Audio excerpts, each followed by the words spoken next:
The last session we are discussing about the super keyword and why we use super keyword in the subclass.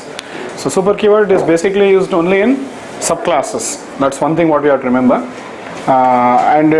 Super keyword is only used in the subclasses. It is used for accessing the members of your superclass. Okay. So and super keyword can be used to access all the members like variables, instance variables of the superclass, instance variables of the superclass, constructors of superclass, and methods of superclass. Yesterday we learned with variables.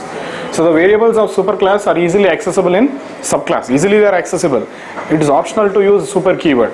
But generally we use super keyword to access the superclass instance variable when there is conflict between the variables. Otherwise it's normal, you can access it. Okay. See, to what level we create conflicts, you'll understand shortly. To what level we create conflicts, you'll understand shortly because I have to complete this subject. Okay, you might be having some doubts related to yesterday's programming. Okay, some doubts might come here and there. All your doubts will be resolved because I have to. When it will be resolved is when I complete super with constructor. Then when I start using this with super, when I do all these things, then you'll get the clear idea about all these things. And one more thing is, too many conflicts also will not create. I'm showing you the maximum level of conflicts, but you will not create. But one thing what you have to see is, even if there are so many conflicts, Java gives you a solution to resolve that.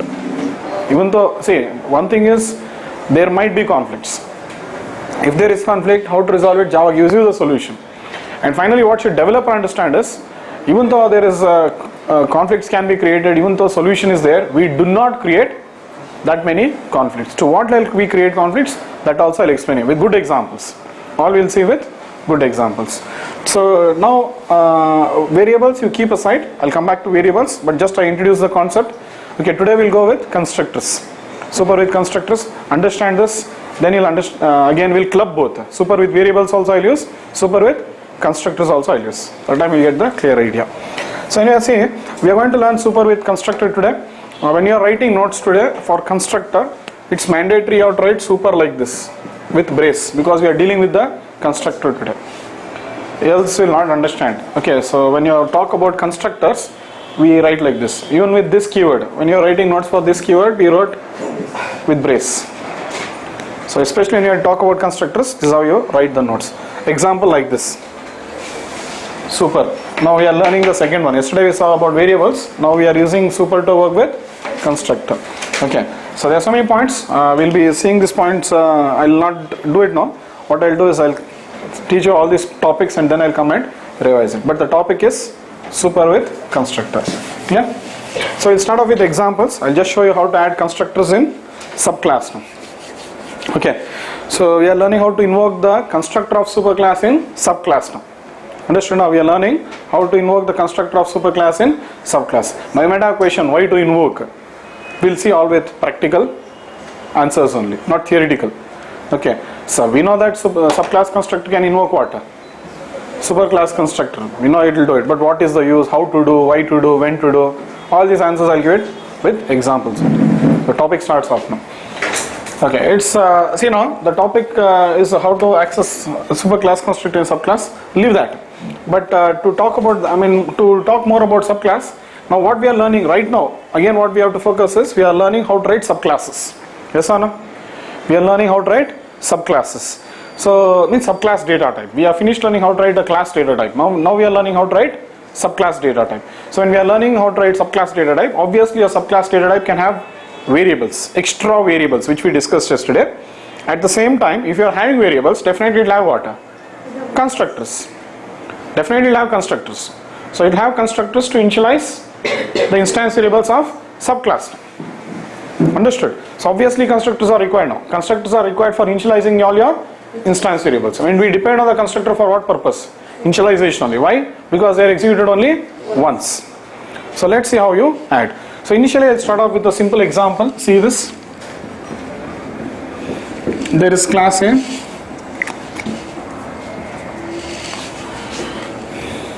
There is class A and I'll only write off one default constructor. Nothing else is there. Inside A construct. If you don't write, it will be added. We know that. But just write it. Okay, we'll see some flow here. Okay. Now next what I'll do is I'll write class B extends A. There are no members in class A, only one constructor is there. So yesterday we were focusing on what? Variables. Today we are focusing more on constructors. Then we'll focus on methods. Then we'll see all the three in a subclass. All the data type means in the subclass data type I'll add all the members. But we'll learn one by one and then build a subclass data type. You can't write a subclass data type directly. So one by one you have to study the members, like how we studied the members in class data type. One by one we have to study the members in subclass data type, and then you can design it logically. Understood? So, so let's see now. I'll write the constructor here, SOP inside B constructor. First learn to write constructors, then we'll see more things, how to have parameters and all that we'll see. So there are just two classes now. Class A is there, class B extends there. Okay, when this is the case, now let's see the output of this program, class demo. So you can create an object of which class? Either you can create an object of A class or you can create an object of B class. It's optional. Okay, supposingly I say A is equal to new A, can you predict what is the output? It executes the default constructor, it prints inside A.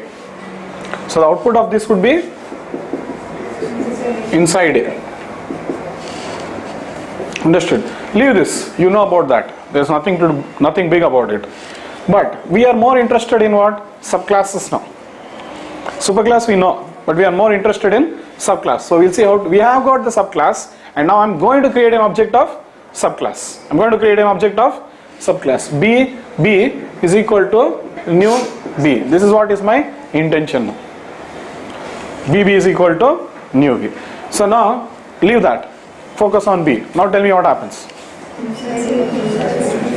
So can you predict the output? You might be thinking it prints only inside B. It will not print only inside B. It prints actually inside A and inside B. Both it will print. Why? Question is that now. Okay. Now what happens is, see, when you are creating the subclass object, okay, see, this is how memory gets allocated. New B means this is how the memory is getting allocated. The members of A are also there. The members of B are also there. And there is only constructors there. Right now what is the member of class A? One constructor. Right now what is the member of class B? One constructor. More than that nothing else is there. Inside A. That's all is there. So memory has got allocated. Now the constructor of which one has to execute? B. But what is happening, you know? Before B executes, A executes. Before B executes, A executes. You'll see the output as first output you'll be seeing as inside A, and then you'll see inside B. Actually I am creating subclass object, but you can see the execution of what? Superclass constructor. Understood? I am creating an object of B, but you are seeing the output of what? Inside A and inside B. So this will be the output. This time it will print inside A as well as inside B. We'll see this output first. Then we'll continue coding. Understood? It's a very crucial thing now. Okay, you should know the flow of constructors. How the constructors get executed. Chaining will happen here. Constructor chaining will happen. Okay, so I am creating B, but exactly what happened here was, see, when you compile, okay, when you compile, A dot class, B dot class is generated. Okay, you know that two dot class files will be generated anyway. So when you compile, these two dot class files will be generated. When the compiler will be checking, during compilation time, the compiler checks. Okay, how this means these two classes are related now. How these two classes are related? A is the superclass, B is the subclass. When B is the subclass of A, the compiler will be checking. Okay, what it will be checking? In the constructor of subclass, are you invoking the constructor of superclass? It checks.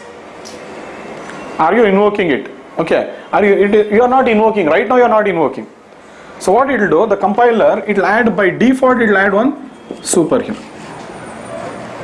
If you are not invoking the constructor of superclass from subclass, what will happen? The compiler will add one default super. Implicitly it will add. So actually this is your source code. I am telling you this is your source code. In source code you will not be finding it. You know the difference between Java file and dot class file now? So this is Java file. In dot class file what will be happening now? If this is B dot class. In B dot class you will be having one super here. And SOP. This code will be normal. Whatever you have written, that will be there. But this super will be added in the first line. Who is adding it? compiler, as well as in A you are having one constructor that will remain. SOP inside A, here no modification. So there are two dot class files which are getting generated. This is A dot class, this is B dot class. So when you create an object, A dot class and B dot class both are loaded into JVM. Both are loaded into JVM because B is extending A now. So both will be loaded like this. Okay, then what happens? B constructor is going to execute, but in B constructor one default super has been added, and this super will invoke which one you know? The super class constructor. This is the flow. First we'll see the output of this. Okay, so understand this flow so that writing constructors in subclass becomes very easy to you. Are you following now? Are you following this? I'll show you the output itself, you can understand. See, first I'm talking about simple inheritance, and then we'll go with which one? Multi-level. First we are learning only two classes.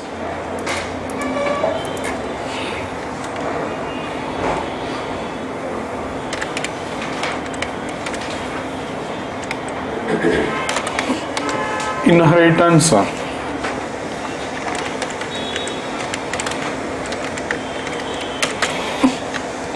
Constructor demo.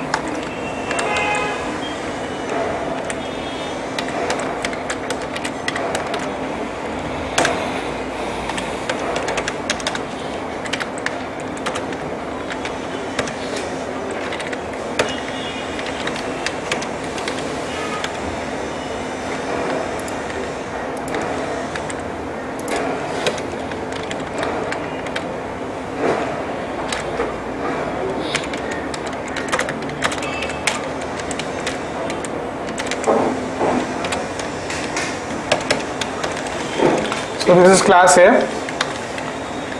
So if you want, you can work with class A. This is normal, you know how to work with it. There is nothing here. Just execute the program. So A is equal to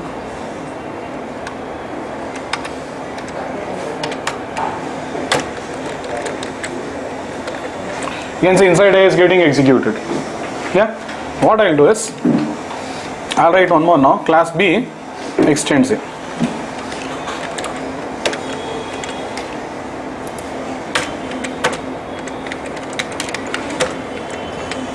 And I'll write a constructor for B now. That's it. Small change. And I'll print what? Inside B constructor. Still, I'm creating only object of A. Now notice what happens. Okay. Inside A constructor. But how many dot class files got generated? You can see here. A dot class, B dot class, inheritance constructor demo dot class. There are 3 class in the Java file. So it is generating 3 dot class. So in your source file, how many classes are there? Those many dot class files will be generated. Okay, for every class one dot class file will be generated. For class, for subclass one dot class, for class one dot class, any class one dot class file will be generated. Can you see this A dot class, B dot class? Are you following now? Inheritance to constructor demo dot class also is there. That is which one? The class which contains the main method. Other classes are other programs. Leave it. Okay, but this is how it is happening. Next. I'll say BB is equal to new B. See the flow.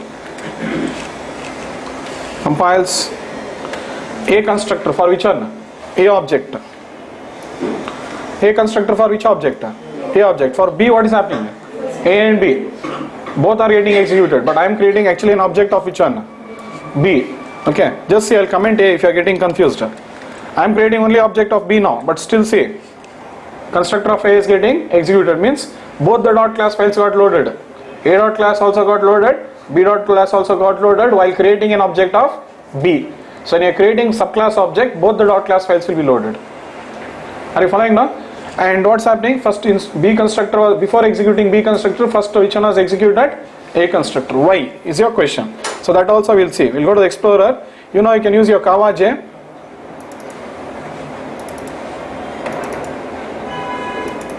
You can use the decompiler, and in B dot class you can say open with Kava J.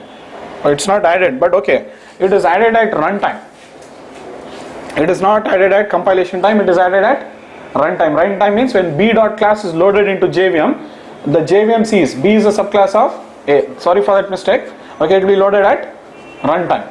Okay, it will be loaded at runtime. When the class is loaded into the JVM, you know, class loading now, that time it will be adding it. Okay, so it's not visible here. It's not visible, so it is added, and that is one which invokes the superclass constructor. So definitely the superclass, if you are creating subclass object, definitely superclass constructor and subclass constructor will get executed. Both of them will get executed. Yeah. Now you might have a question. What if I have three classes? Fine. Let's see that also now. Class C. Now we are going with which in a hierarchy? You know, multi-level inheritance. Multi-level, not hierarchical. Not class C extending A. I'm not doing. I'm saying class C is extending what now? B. So one by one we are seeing all the inheritances now. Okay. So why you do this? I'm not telling. But in case if this is the case, let's see what happens. So I'll create an object of what now? I'll create an object of what? C.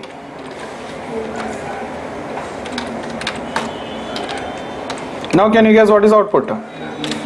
C is equal to new C. Now what happens? C is equal to new C means compile, execute, A, B, C.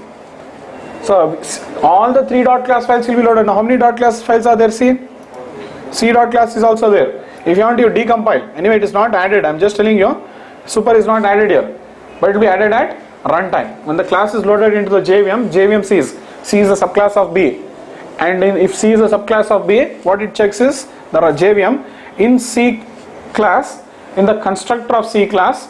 Okay, are you writing super? It checks. Are you writing super? If you are not writing, it will add it, and that will call C will call which one now? B. B will call what? A. Like this the chaining will happen. It's constructor chaining now. So if you want, we can also call super explicitly.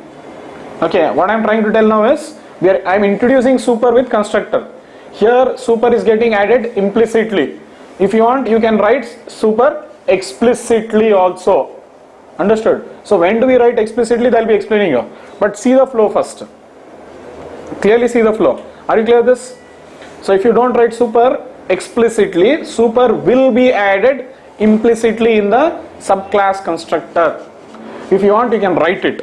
When we write, we'll notice. So this is the case. Now I'll ask you one question. So now what happens? See, by chance, if I remove, you're clear with this now? C is equal to new C. What happened? It's printing what? A, B, C. Okay, I'll enable all. Just check this. What happens now? For A object, A constructor. For B object, A constructor, B constructor. For C object, what? A, B, C. So when the subclass object gets created, it sees to that all the constructors of superclass get executed. Means from C it will go to B, from B it will go to A. So you might be thinking now, why they have designed like this? Java has designed it in a brilliant way. Why? We'll be very clearly seeing why this flow they have designed. Very clearly you will be seeing now. Okay. Now one more thing. What I'll do is, okay, I'll remove the constructor here. So that time what will happen now? See, if I remove the constructor in B class, but C is extending B.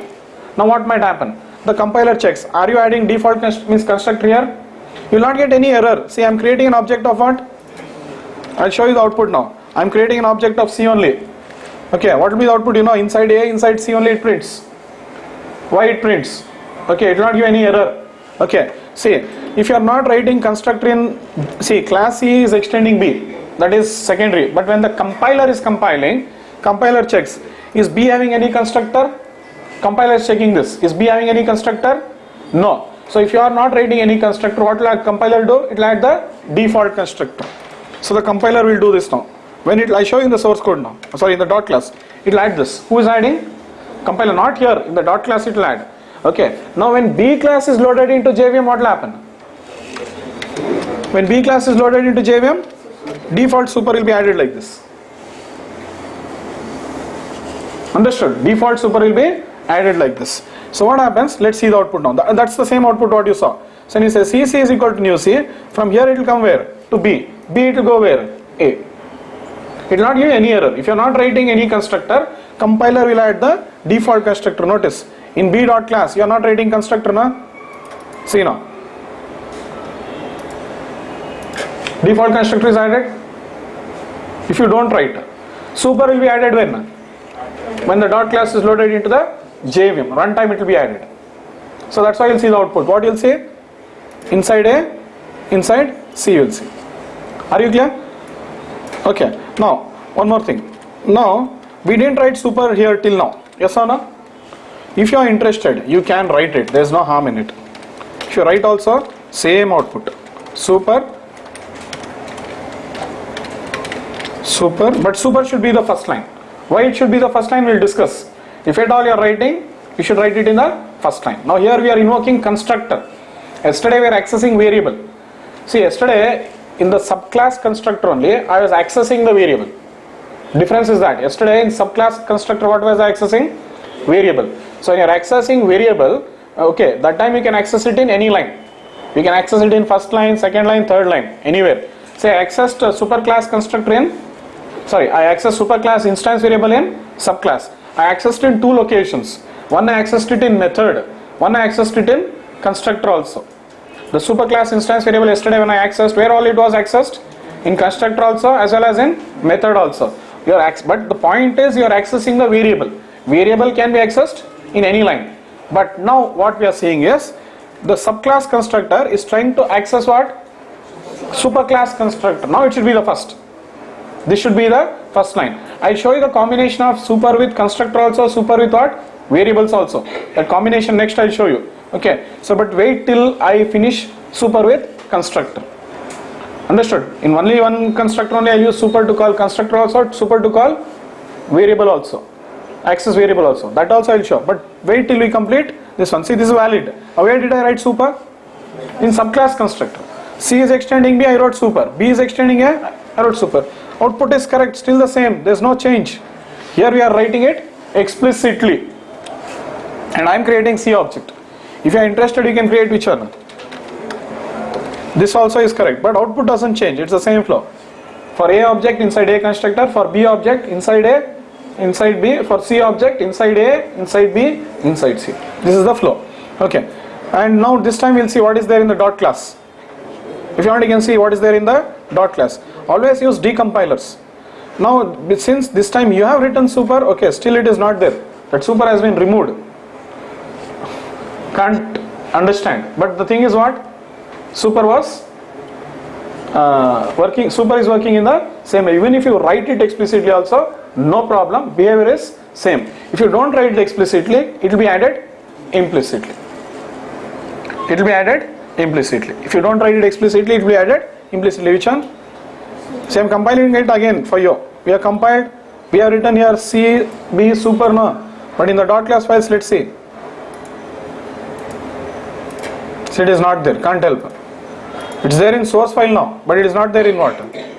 Dot class. Anyway, during runtime it will be added. It has to be added. During runtime, it will be added. You don't have to worry about it. Okay. So fine. This is how they have designed it. Now more things we'll add. I'll add this becomes more interesting now. Are you clear with this flow now? By the end of class, super will become very clear to you. Don't worry.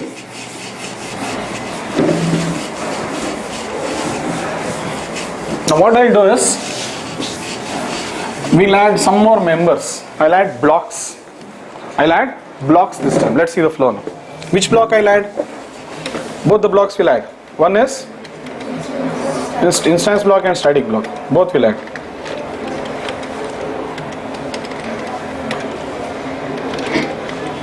This is static block.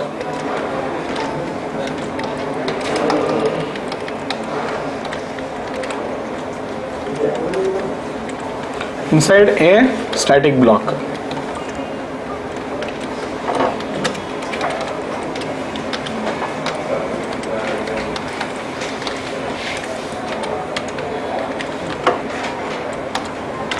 Inside a instance block.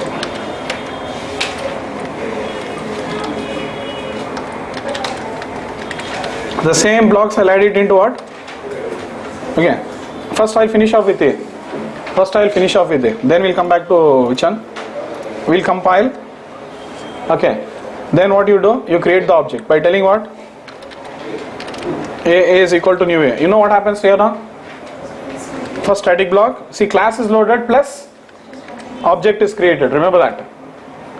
Class is loaded and object is created. If you want to create one more object of A, only A you create. A is equal to new A. What happens? A1, sorry. What happens?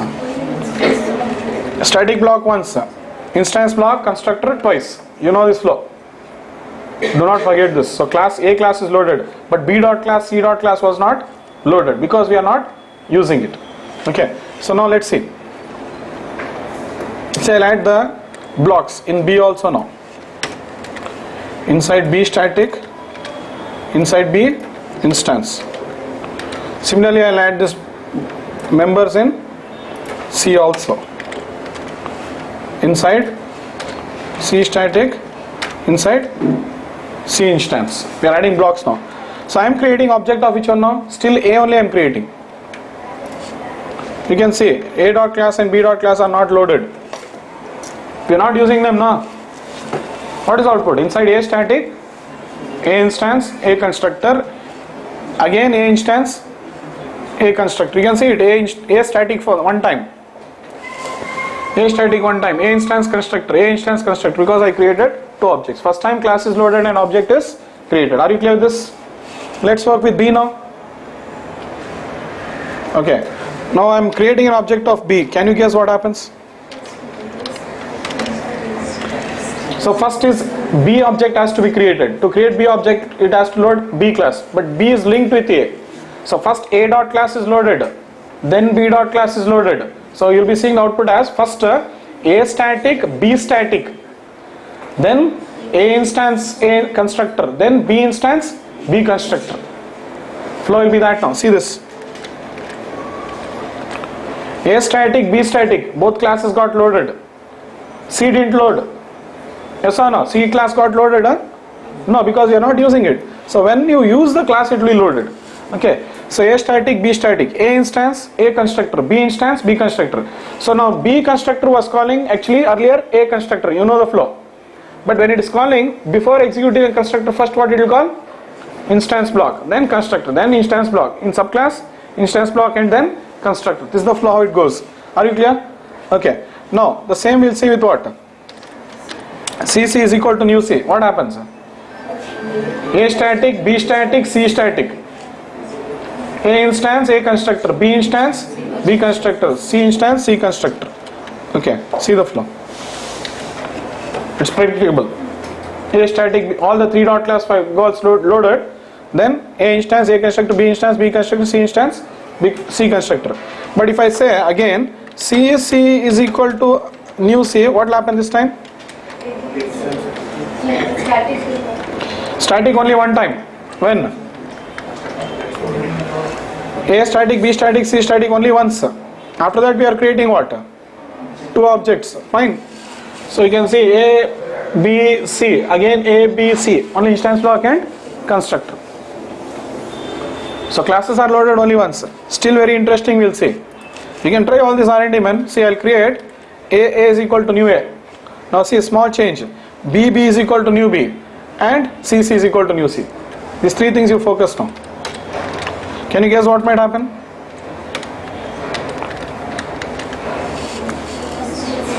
A static, A instance, A constructor. First, A static, A instance, A constructor. So here A static, A instance, A constructor. Now only B static, A class has already got loaded. Sorry, only B static, A static has already got, A class has already got loaded. So A static will not execute this time here. Only B static, B instance, B static, A instance, A constructor, B instance, B constructor. Here C static, then A instance, A constructor, B instance, B constructor, C instance, C constructor. So very simple flow now. A in static, now you can compare. Why? A static, A instance, A constructor. Then B static, A instance, A constructor, B instance, B constructor. Then C static, A instance, A constructor, B instance, B constructor, C instance, C constructor. See the flow. So how the classes are getting loaded. So in inheritance, you can clearly tell which class gets loaded, which class gets, object is created and all that, very clear. See, I've shown you this flow in has a relation also. I've shown you how the classes are loaded and how the objects get created in has a relation also. Now I'm showing you how the classes are loaded and the objects are getting created in is a relation also. You remember has a relation? In has a relation I discussed one point. What I discussed? Class A will be there, class B will be there. So you want to relate both the classes. Okay. So if I want, I can say class, see if B class wants to use A class. If B class wants to use A class, there are two options. One, you can do this. Other option is you comment that. I can say instance variable also. Both are correct. Okay. But which one you will do when, that story we'll discuss later. Okay. Which one you will do when, or when it is appropriate to do inheritance, when it is appropriate to do have it as an instance variable, we'll discuss later. It is possible now. But the thing is, say, when you say extends A, if these are two classes, how do you relate now? One is by telling class B extends A. So here you'll have something called as direct relation. This is direct relation. They are directly related. Class B is directly related with A. In the other case, see, class B is there, but I'll make A as instance variable. So this is called as indirect relation. Anyway, these are all terminologies. Okay, and here it is what? Is a relation. Here you are establishing what? Is a relation. B is A, but it doesn't look correct here. But just I'm telling you, it's having is a relation. Here it is called as has a relation.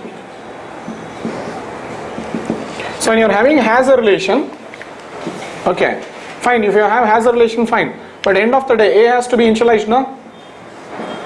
See here, how static block, instance block, constructor gets executed, I showed you. Here also I have shown you. What always I showed you? One is you can hard code. Second one is you can use assignment operator. Third you can use constructor. Or third method. Fourth you can use constructor. This is a different way. Okay, this is a different way. So but you should be clear with both. How classes are getting loaded and how objects are getting created when you use classes like this. We have seen plenty of examples for this also. That's why I am stressing, see, whatever topics I take, it will build, pile up. Okay, I'll be referring to the previous topics. Don't think if you understood that it is over. I'll be rigorously using all those previous topics which I have taught you earlier. You should not forget. Okay, for reference you can refer to previous videos and all that and understand. But do not forget. Understood? So are you clear with these two things now? So I'm going with what now? Is a relation. Understood? And here we call one more word what we use in this case is called as delegating. We say delegation. Indirect relation, or we also call it as delegation. Delegation means like the control will be sent from B class to A class for execution. It will delegate. If I call a method in B, that will call another method in A. Delegation will happen like that. Understood? So we'll see all this program. We'll see this is theoretically we are studying. We are studying all this theoretically. More advanced things will come. You'll understand why we do all this and all will be telling you. See, I'm just teaching you inheritance now. What is inheritance I'm teaching? There are many questions which come up now. What is inheritance? Why do you do inheritance? When do you do inheritance? And how do you do inheritance? Okay, I'm teaching you how to do inheritance. Okay, what is inheritance and how do you do inheritance? I'm covering these topics. Why and when still topics are to be discussed. Understood? Why do you do inheritance? When do you do inheritance? Why also partly I'm discussing, I'm not saying no. Why do you do inheritance? It is used for adding extra functionality into existing classes. When? Point is to be discussed. We'll discuss. Okay. So this flow is clear for you now, and now it should be very clear. When there is a relation, how the classes are loaded and objects are getting created, you should be very clear with this.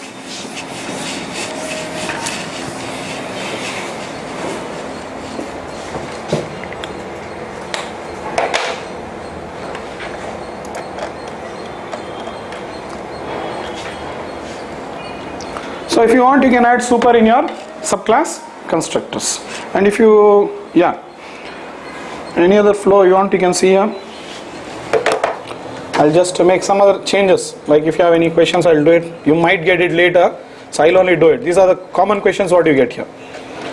So like your question might be, I'll not have constructor, means I'll not write a constructor in A class. This might be one of your question. But I'll create an object of C. What happens? Okay, these might be your questions. Just I'm clarifying those questions for you. Okay, this might be some. You can try doing it by yourself. Just comment it. I'm just showing you how to do it. Second, project trust switch.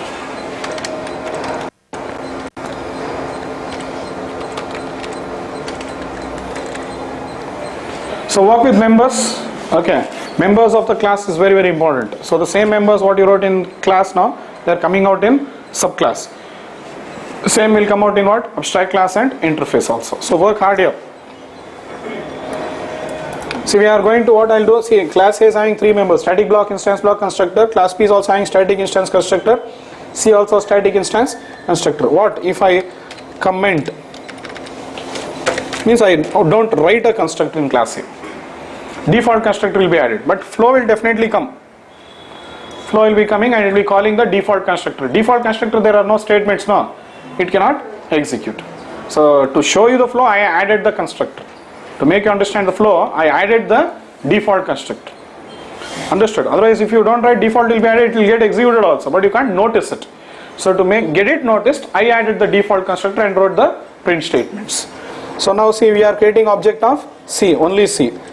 So that time what happens? A static, B static, C static, A instance, but A constructor doesn't get executed. Error you will not get. Okay. What if I remove the constructor in B also? Fine. Not an issue. You can remove it. All this you can try doing. What if I remove the constructor in B now? Fine. Still it works. But you know the flow now. A static, B static, C static. All 3 classes loaded first. Then A instance, B instance, C instance, C constructor. What if I remove the constructor of C also? Getting it? What happens? Default constructor is added here. Compiler will add default constructor in A, B, C. Runtime environment will add default super in C and B. Super will be added by JVM during runtime. Compiler will add default constructor and runtime will add default super.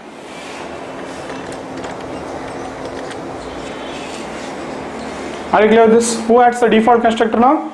Compiler. Who adds the default super? JVM during runtime. Understood? It will be added implicitly. If you want, you can write explicitly also. So super is used for invoking what? Constructors. Are you clear with all this now? Okay. Now, till now we saw only the execution of constructors. Now we'll see how constructors will be used for, subclass constructors will be used for initialization purpose. So I'll add the instance variables today where now? Subclass data type. I'll add the instance variables now. Yesterday we added. So like that we'll add. After adding, what we have to do now? Initialize it. So the best way to initialize you now through constructors. I'll show you now. How best you can initialize your instance variables of subclass using what now? Constructor. Yeah? That's the topic. You got the flow of this now? Okay. Let's see your program now.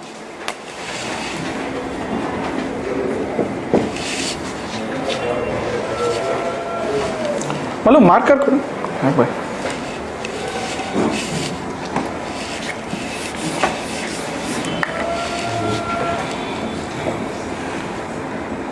We had taken 2 classes, remember that?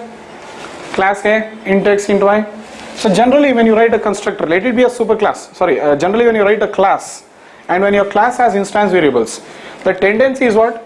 You initialize the instance variables in the same class. Yes or no? See, first we'll talk about superclass. Subclass we'll talk later. First we'll talk about a class. So assume that I am writing a class now. So how will I write? I'll give a name to it, then I'll decide to have 2 instance variables in it. If I have 2 instance variables, obviously where will I do the initialization? Same class. So let's see how you do it now. So this is how you do it.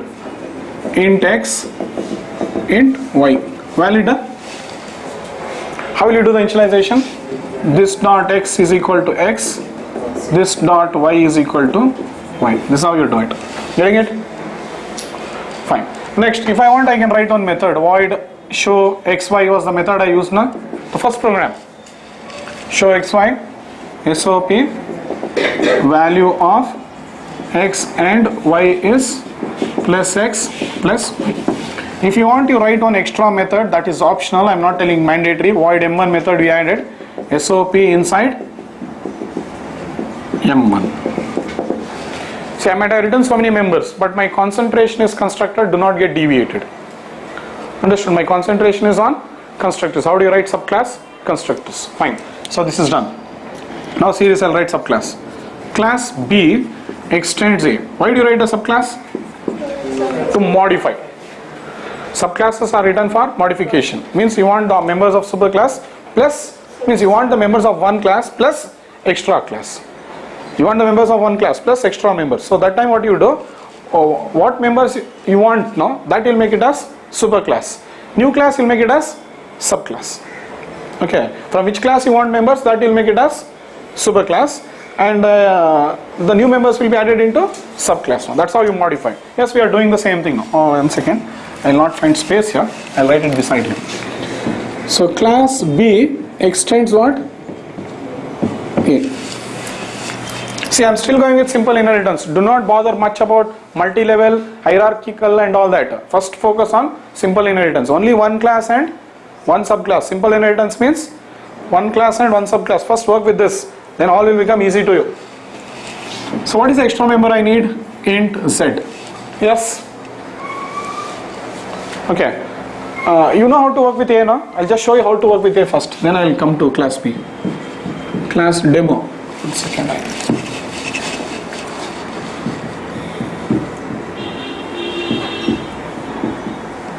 See, I will say A is equal to new A, and I'll pass some arguments 1 and 2. A1 is equal to new A. What happens now? An object of A gets created. What are the members of A? X, Y, one constructor is there.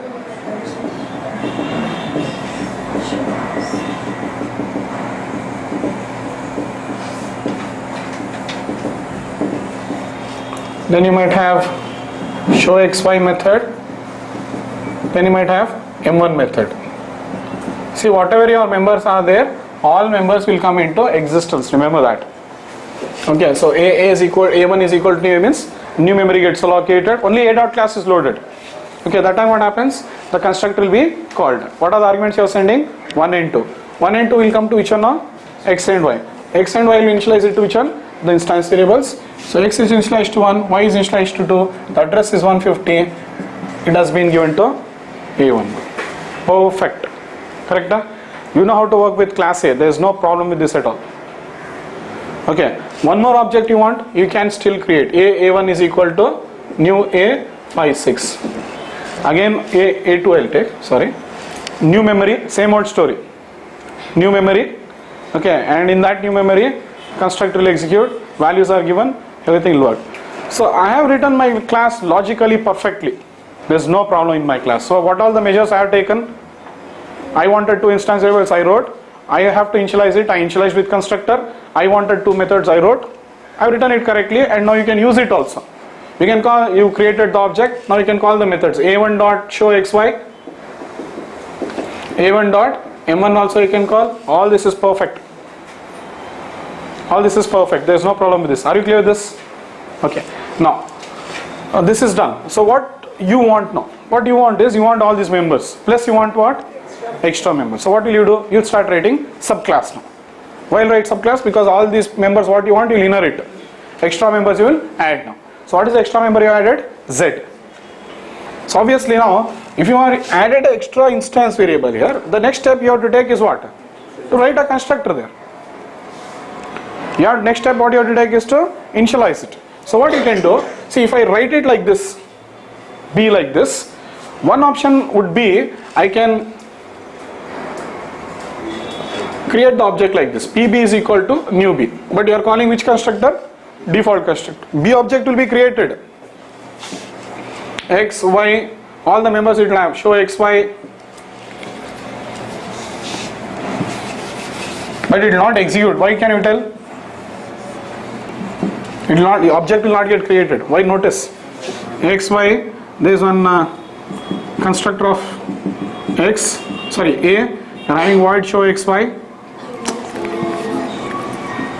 Show xy, having m1 method, all this is there, plus extra members are what? Z. It is of class B. That code will not run. Can you guess why now? Can you guess why? You should start guessing now. I gave you the flow. If you don't write constructor in subclass, what happens? Default constructor will be added. Default constructor will be added. And if we don't call superclass constructor, default super will be added. So default super is looking for constructor without parameters. But you have not written a constructor without parameters here. Get this flow properly now. You have not written a constructor without parameters.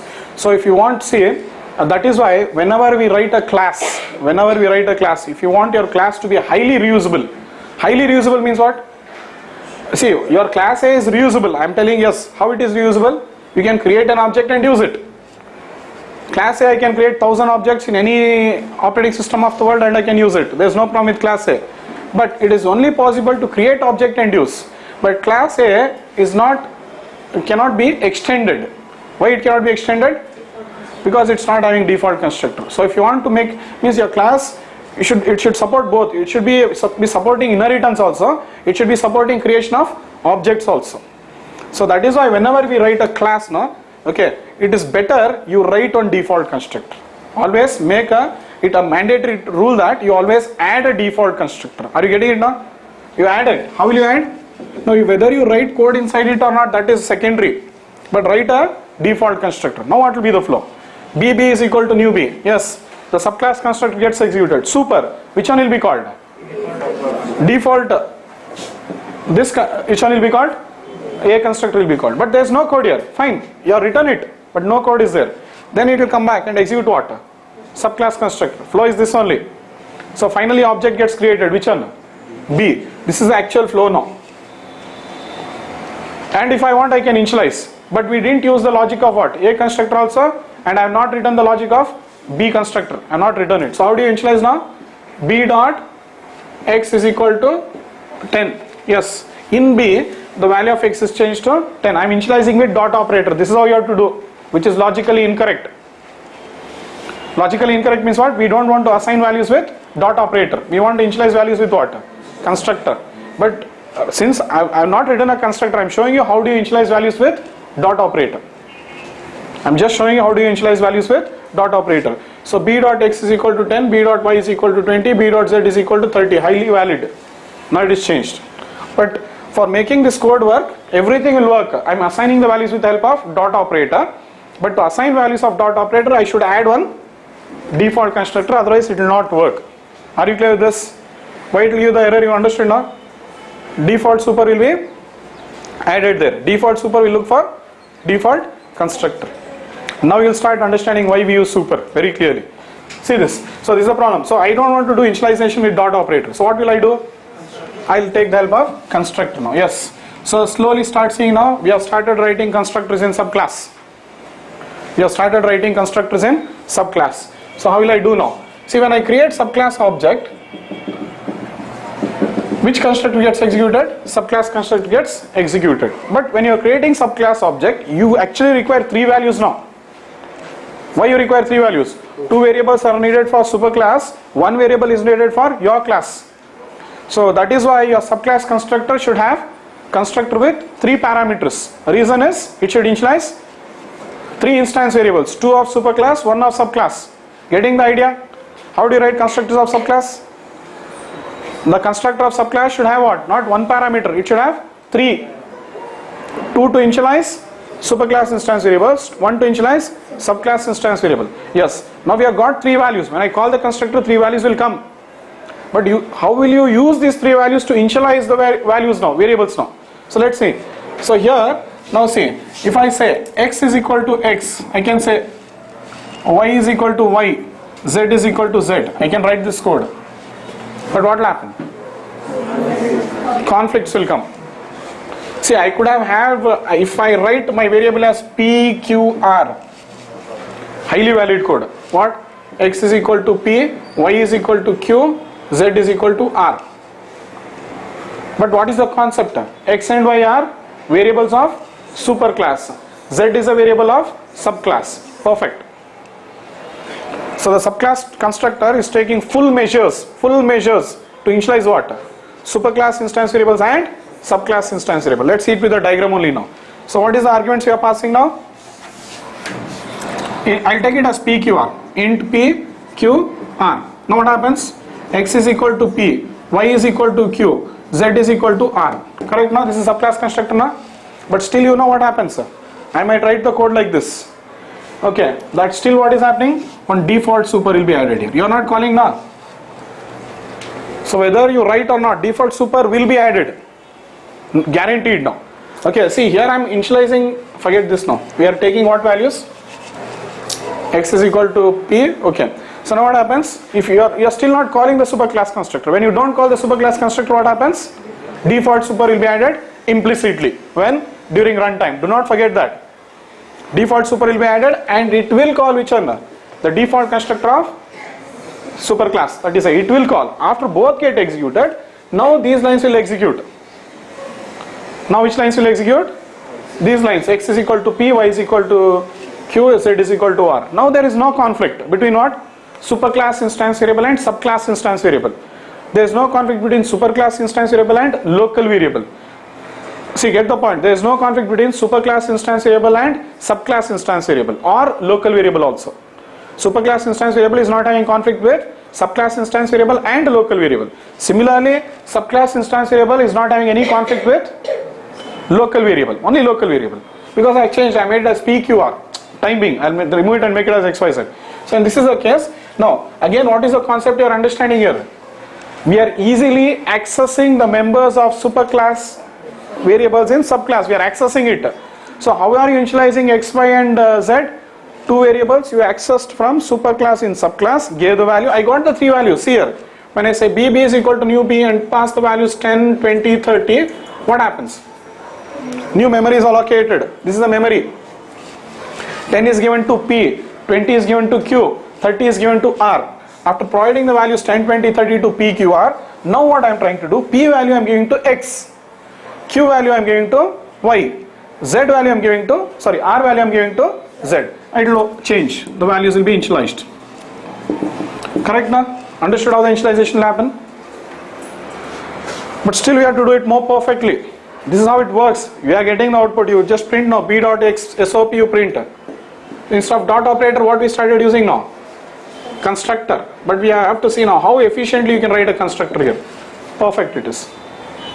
Any questions here? So fine. So default super will be going. Are you comfortable with that now? See, I'll just write the code for you again. See what has happened here? B, new memory allocates. See the flow. I am just writing BB is equal to new B and passing the values 10, 20, 30. So what is the memory getting allocated? X, Y. You'll have int X, int Y. Sorry, we have added the default constructor now. That also I'll write. And you have to add this default constructor. Default constructor will not be added by compiler if you write.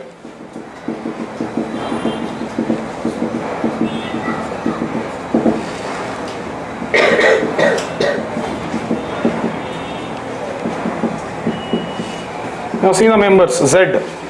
Okay, then I am having one constructor here. Int X, int Y, int Z. So when you created A object, it was a different story. But when you created B object, you have to send same number of values. You want to initialize now. Two values to superclass, one value to subclass instance variable. Sorry, right now you are taking PQR, no? Int P, int Q, int R. So how will you initialize? X is equal to P, Y is equal to Q, Z is equal to R.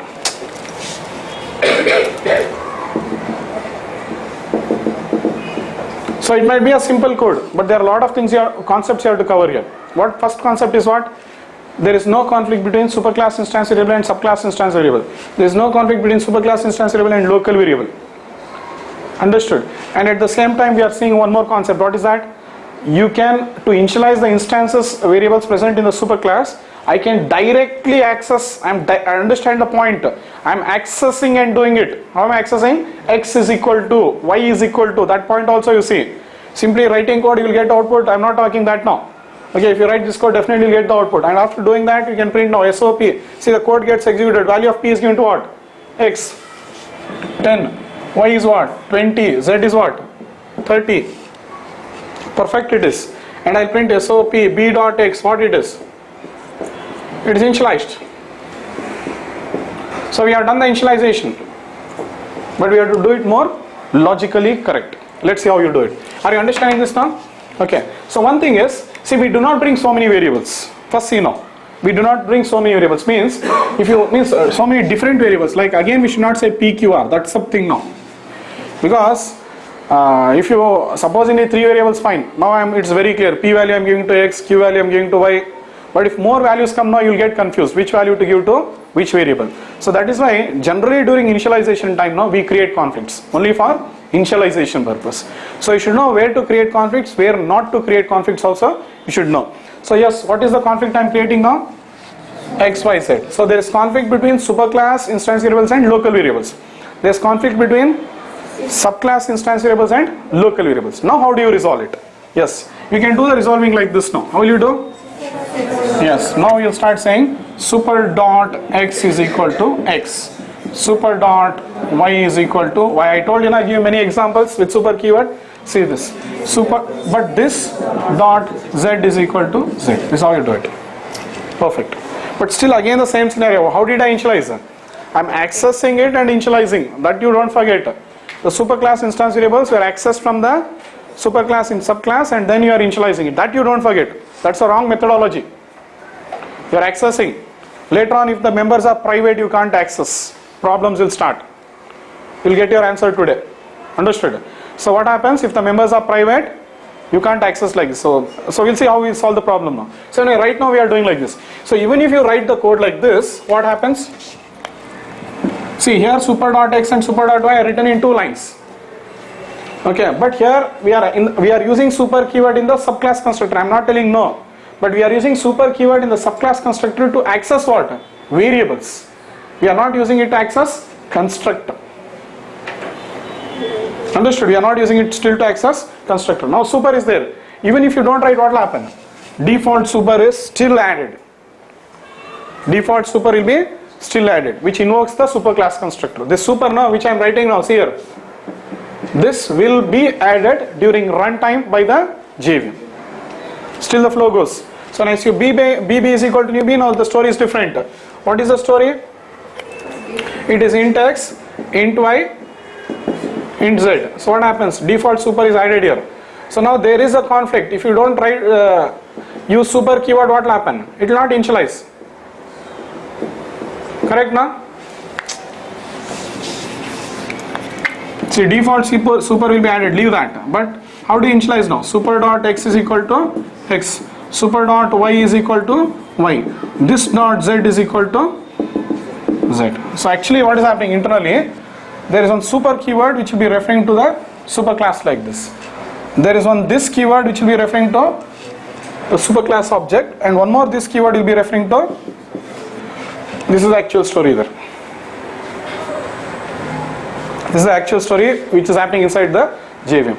So to resolve the conflict I use super.x. If I don't use, what would have happened? X, Y, Z would have got default values of 0, 0. They wouldn't have got initialized because you'll be giving the same value to what? X is equal to X, Y is equal to Y, local. That problem will come. Okay, so now it is perfect. Okay, but still the thing is, see, only one thing I resolved. What?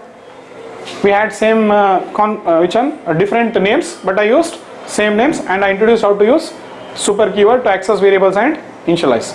But still, let us take this concept now. 1. This code is already present in superclass. Yes or no? Initializing the instance variables code is already present where now? Superclass, it is there. Why are you writing again? First question. Why are you writing it again? If it is there, you have to use it now. If the code is already there, just use it, reuse it. Why are you writing this code again? The code for initializing X and Y is already written in my class, superclass.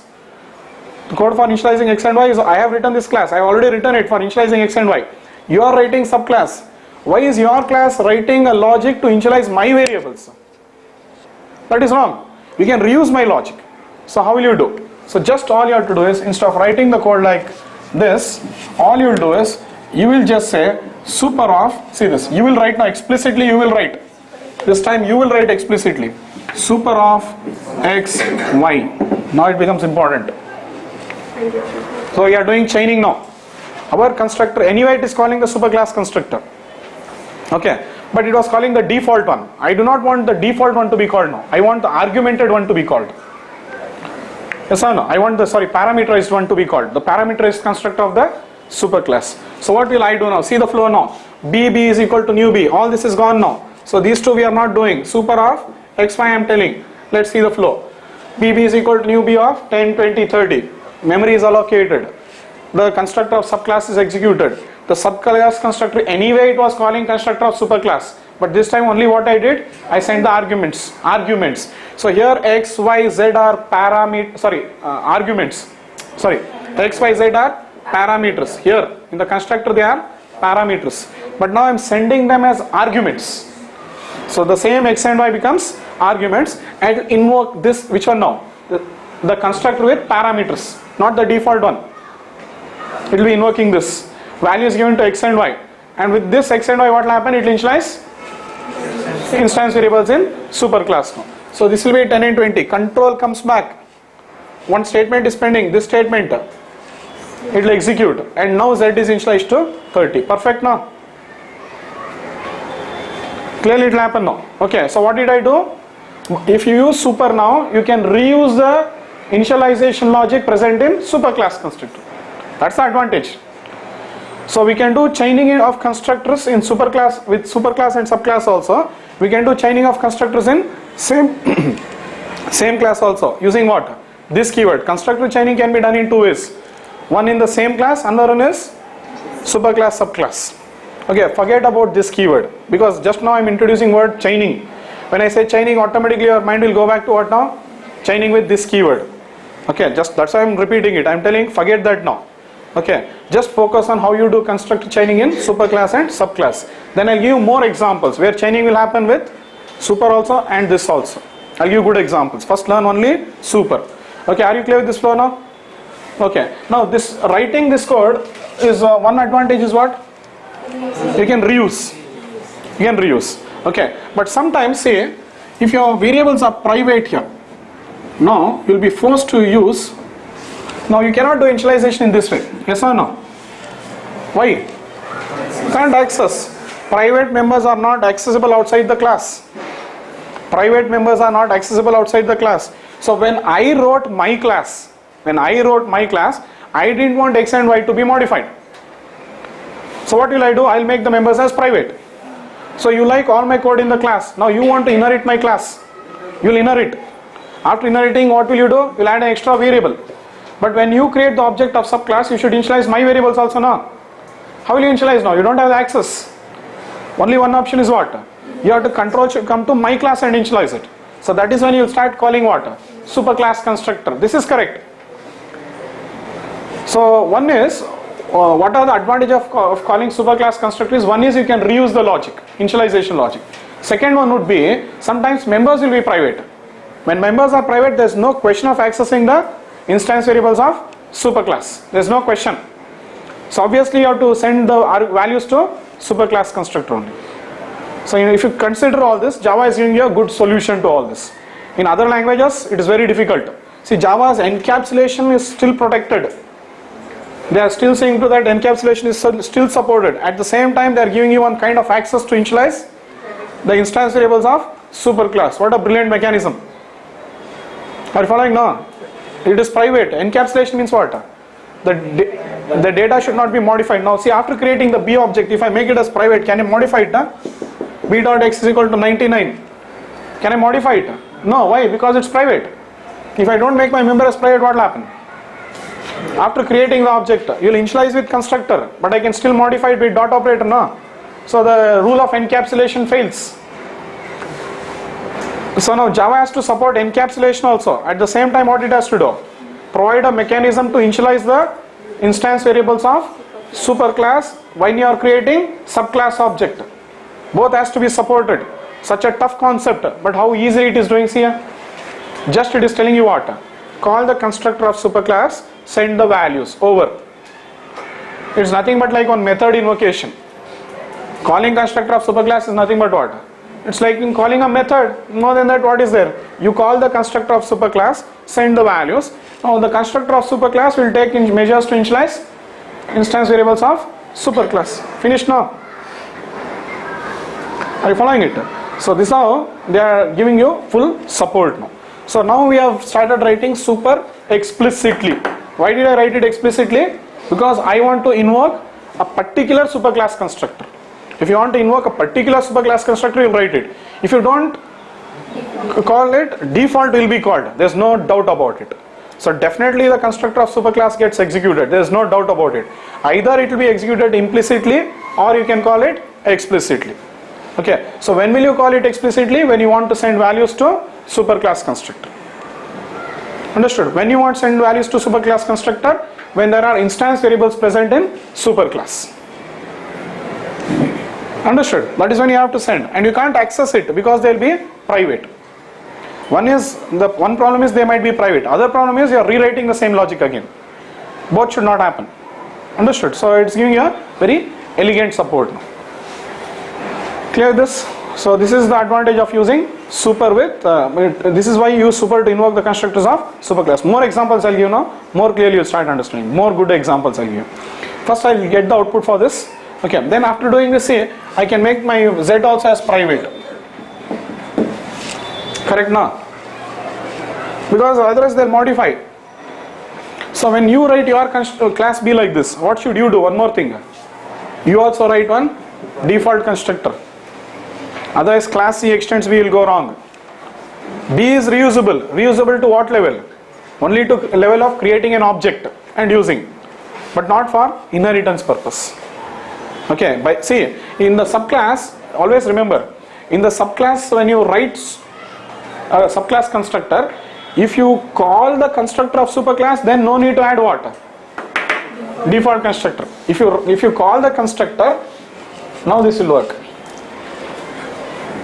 Okay, if you are calling the constructor now, but if you don't call the constructor, it will be calling the default one, which gives error. Okay, now we don't know when the person is writing subclass constructor whether he will call my constructor or not now. We don't know. See, now the thing is, you don't think both the classes you are coding. Think that one class is written by someone, think that another class you are writing. So when I wrote my class, I will never guess now. Okay, like whether the person who is writing subclass, will he call my constructor or not. So supposingly he will not call my constructor, he will write the code like this only, or he will not initialize only, something like that. But that time what will happen? Default super will be added and default super, it will be looking for default constructor here. So I can't inherit my class. Problems will start. So that is why better, if I want my class to be highly reusable, what is my duty? To add a default constructor. I should write this. Otherwise he cannot inherit my class only. He can inherit provided he calls the parameterized constructor. He can inherit provided he calls what? Parameterized constructor. That time he can do it. But if he writes off, if he doesn't write it, now he can't do anything. Okay, we'll see it with coding itself and more clear. One more example I'll give. This is only introduction. So all the concepts you'll not understand in one example. Okay, one more example I give, perfectly you'll understand now. Understood? One more example is required and perfectly you'll start understanding this complete flow now. One more, just one example. Because in one example how will you understand everything? Because these are subjects of 30-40 years, correct? Huh? So one more example will finally make you understand all the concepts. Shall I clear this now? I'll code and show you all this. Okay, then I'll write that another example. Shall I clear everything now?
class, what name will give? Super constructor demo. Earlier name what we give? Not this now.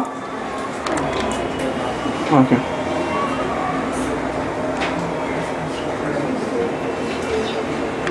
Super constructor demo dot Java.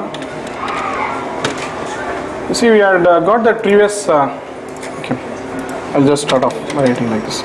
See, I'm writing this class now. Class A. When I write, my vision will be only this: int x, comma y. So my vision will be only with this. See, what will I do? I'll write one default constructor like this.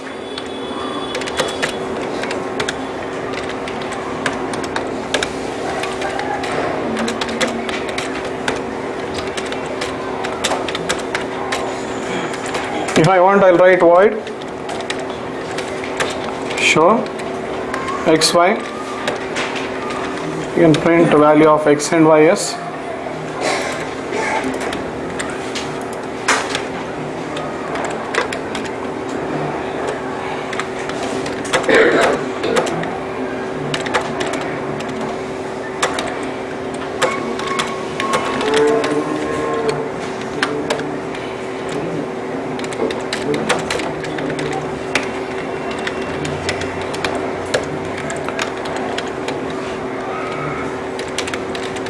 Yeah, I have written this class. So when I wrote this class, I thought this is a good logic. It contains good logic. Fine, you are also happy with it. You will also create an object. See how you create the object? So you will do. You'll say A is equal to new A, and you can print my SOP. Sorry, I have to pass values 1, 2. So I can print also value of x is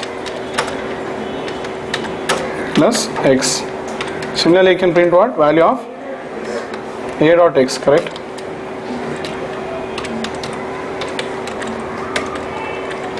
A dot y. You can call the methods m1 and show xy. That also is possible. I can access all the members. So you can call a dot show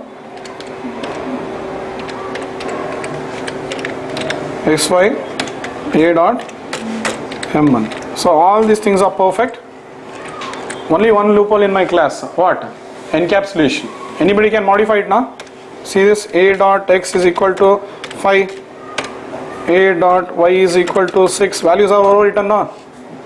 Gone.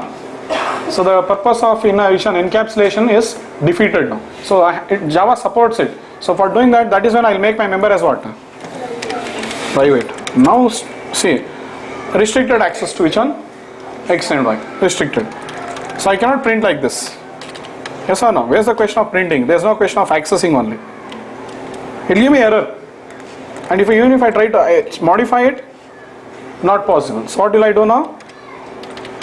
I have to work with x and y only in the same class. Perfect. So this is how I write my class. I will be writing my class in this way. Now it is your duty to use my class if you are interested. You want to use, but if you want extra members, now story will start. So what will you do now? You want extra members? You can't modify my class. Correct? You'll dare modify my class? You can't modify. Threatening? Okay, means anybody writes on class, you can't modify it. Okay, we don't like, if you write I file comment modify, will you like it? So we don't like it. Understood? So that is when what we do. Okay, you can do is now, you want all the members. You find this class is a really good class. But instead of writing the same story again, you'll write class B extends A. Understood? This you are doing now. So, and you'll add an extra variable. Now let's see what are all ways you can try to initialize now. I'll just add it. So first I'll try to initialize with what? Dot operator. Understood? So let's see now. So we have got an instance variable now. So which object I'll be creating now? B. So all this code will move aside now. Yes. B is equal to new B. Yes, start saying one by one. Default constructor is anyway added where now? B dot class. But during when you are creating the, see, when I compile, what is happened now? B dot class will be generated, but it's giving me error. cannot find symbol constructor A, you get the compilation error only. So instead of that problem reporting at runtime, okay, it will be reported at compilation time. That's the benefit you get here. So for this code to execute, what you have to do now? Compulsory you have to add one default constructor. But you cannot add into my class now. Can you add the default constructor in my class? No, you are not supposed to modify it. So whose duty was it? My duty. While designing the class, I should have added the default constructor. Otherwise my class becomes useless. They can create object and use, but they cannot inherit. So it's always better you add a default constructor in your classes. Are you clear with this? So when you add, now it will compile. No issue. Okay, but how do you initialize now? Problem is you have to create the object and you have to initialize with what? Dot operator is equal to 5. But is this possible? It is private. It is private. Yes or no? See, I'll try to say b dot x is equal to 5. Only, okay, b dot y is equal to 6. B dot z is equal to 7. A object, anybody can work, it is correct. But when you try to design your class B, you are not designed it properly. So that is what I am teaching you, how to design subclasses. So when you design subclass, what will you do? You will add an extra variable. If you write an extra variable, next what you should do? You should initialize it. And you are trying to learn that only now. So this concept will not work now. Why? Because the member is private. I have written my class A successfully now. You are trying to write what now? Class B. See the problems what you face. So when you are writing it, you are written inside. It is correct. But the problem is nobody can use this class. Why they can't use? They can't initialize the variable. They can't do anything here. So due to that, see, if I remove private, things are different. Yes. You can work with what now? B. No, but you should not modify my class again. Remember that. But anyway, I'll show you. I'll just keep it, I'll remove private and show you. But it's not the correct way because you can't modify my class. But if you do that, yes, now it will work. If you remove private, it is working now. That's not an issue. Value of x in B is value of y. I can print b dot y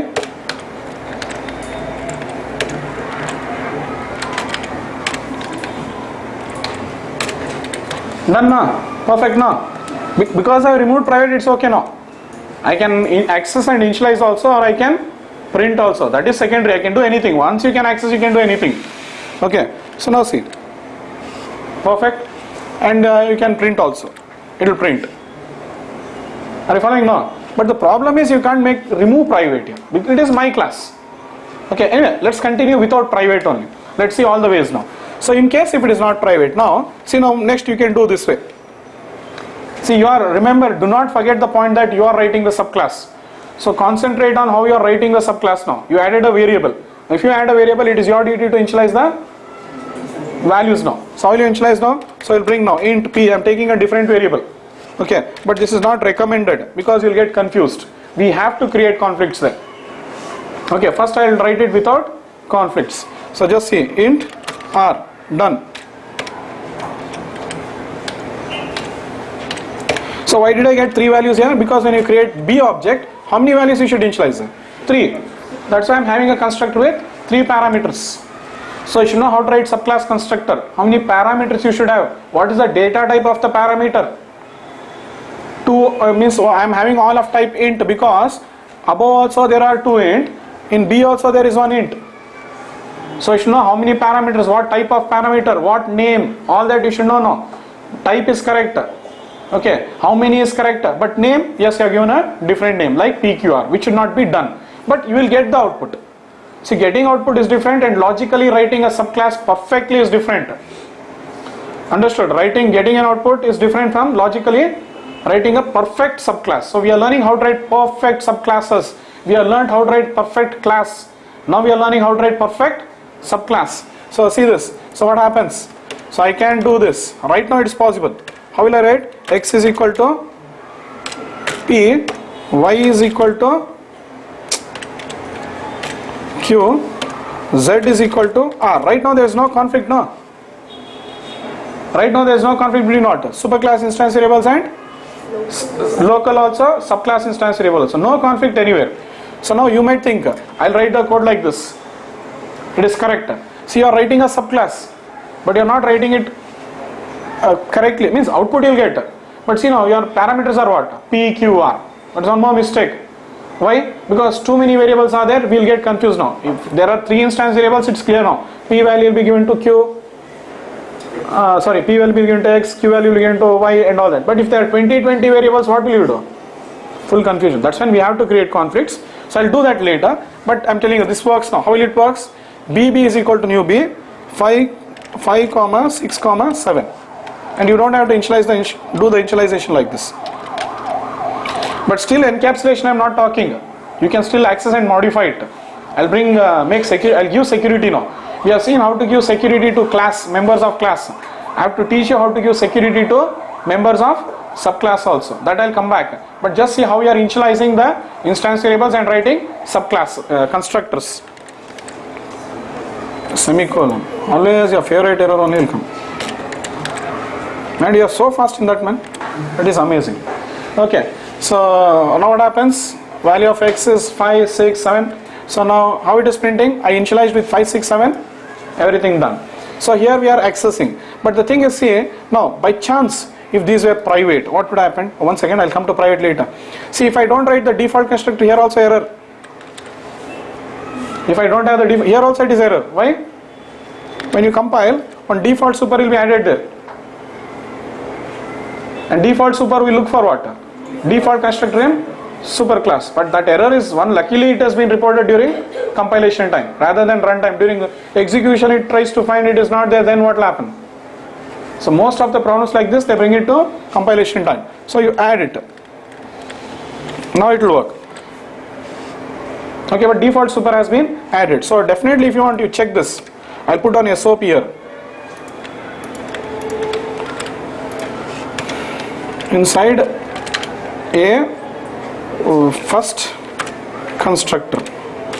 Observe now, only first constructor will get executed, not second one. The argumented constructor, the parameterized constructor will not execute. Check very clearly, you see here. Inside a second constructor. Check now. It will tell you the story. Default super is added. Now object is getting created. See there. A first constructor. Because default super will call default constructor of superclass. If you want, you call explicitly which one you want. Okay, see here. If you don't write also, default super is added. If you want, you also write. But I am calling again which one? Default. Same flow. There is no change. Are you following it now? So fine. So then, okay. This is done now. So I will remove super here. Yes, now we will bring the conflicts. See conflicts now. X is equal to X, Y. Still they are not private. Security I will talk last. So this is one way now. So you decide to give same names. So you are writing subclass. In subclass you just wrote on only one variable you are written. To initialize that variable we are learning so much now. One variable is all that you have written. You have still not written method and all that. So that's what we are learning, how to write constructors in subclass. So once you do this, so now see I can do this, but there is conflict now. Conflict between what? Local variable and instance variable. So problem. So what will happen now? So we'll see. After initializing, it will compile x, y, z is 0. It is not initializing the instance variables. It will initialize locally. The value of x is given to which x? Same x. Local scope. Here preference is given locally.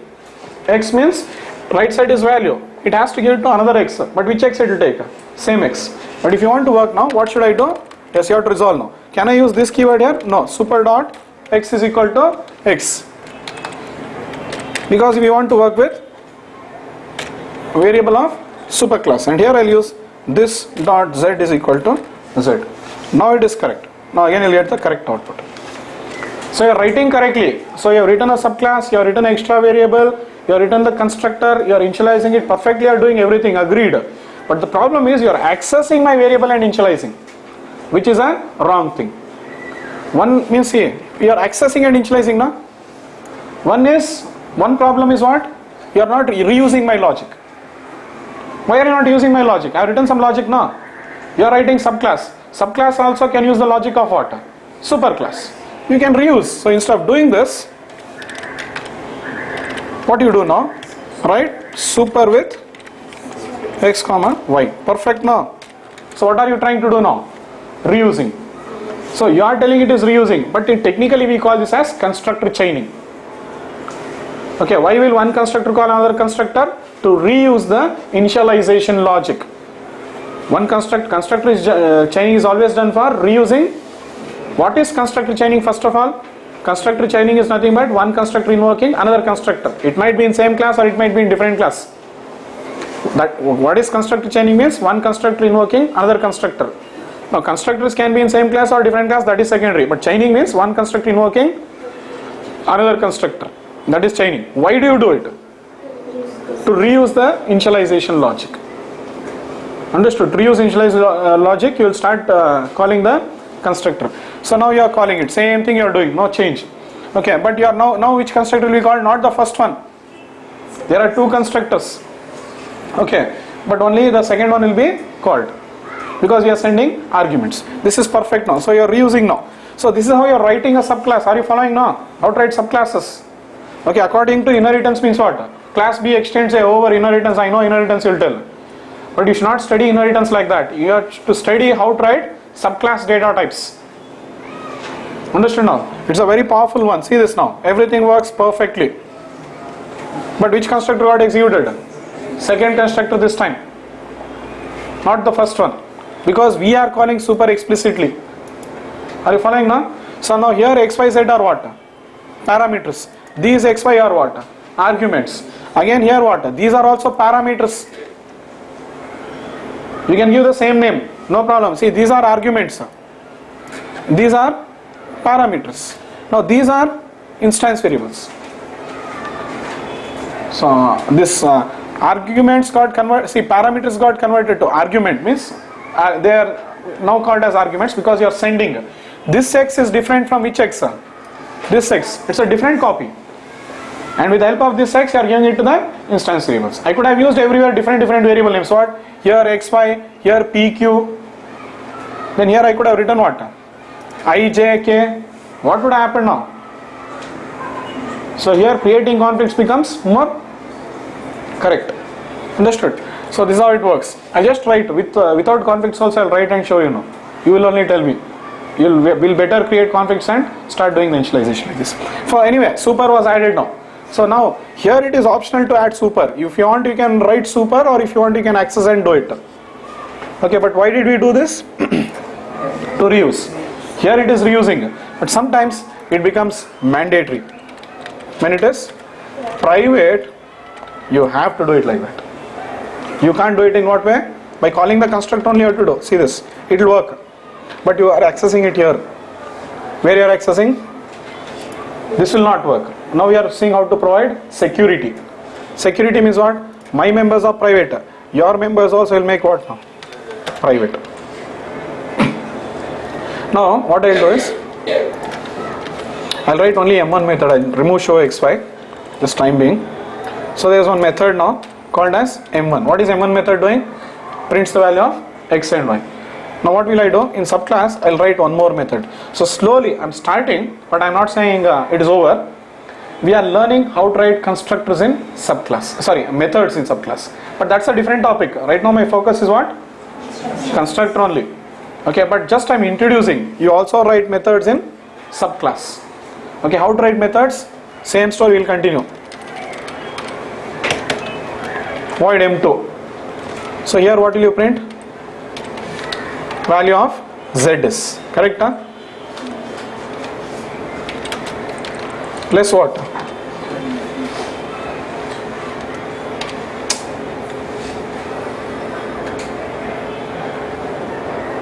This is A, sorry. This is B. Inside M2, value of z is plus z. Correct? Huh? Okay. Now BB is equal to new B. I will not access anything. It is secure now. We can't modify the value. After creating the object, to see the values, I can call two methods, b dot m1, and at the same time we are writing b dot M2 also. I'm focusing on constructor, don't bother about methods, but M2 is printing what? Only value of Z. It is not print, it cannot access what? X and Y. So that is why, since I cannot access X and Y, what I'm doing? I'm calling M1 and M2 separately. See this. Now I'll get the output. All the values are printed. Value of inside a constructor object is created. See the flow now, 1 second. Yeah, this is the output what we are seeing. Now let's see the output. This is the code. Now see the output. BB is equal to,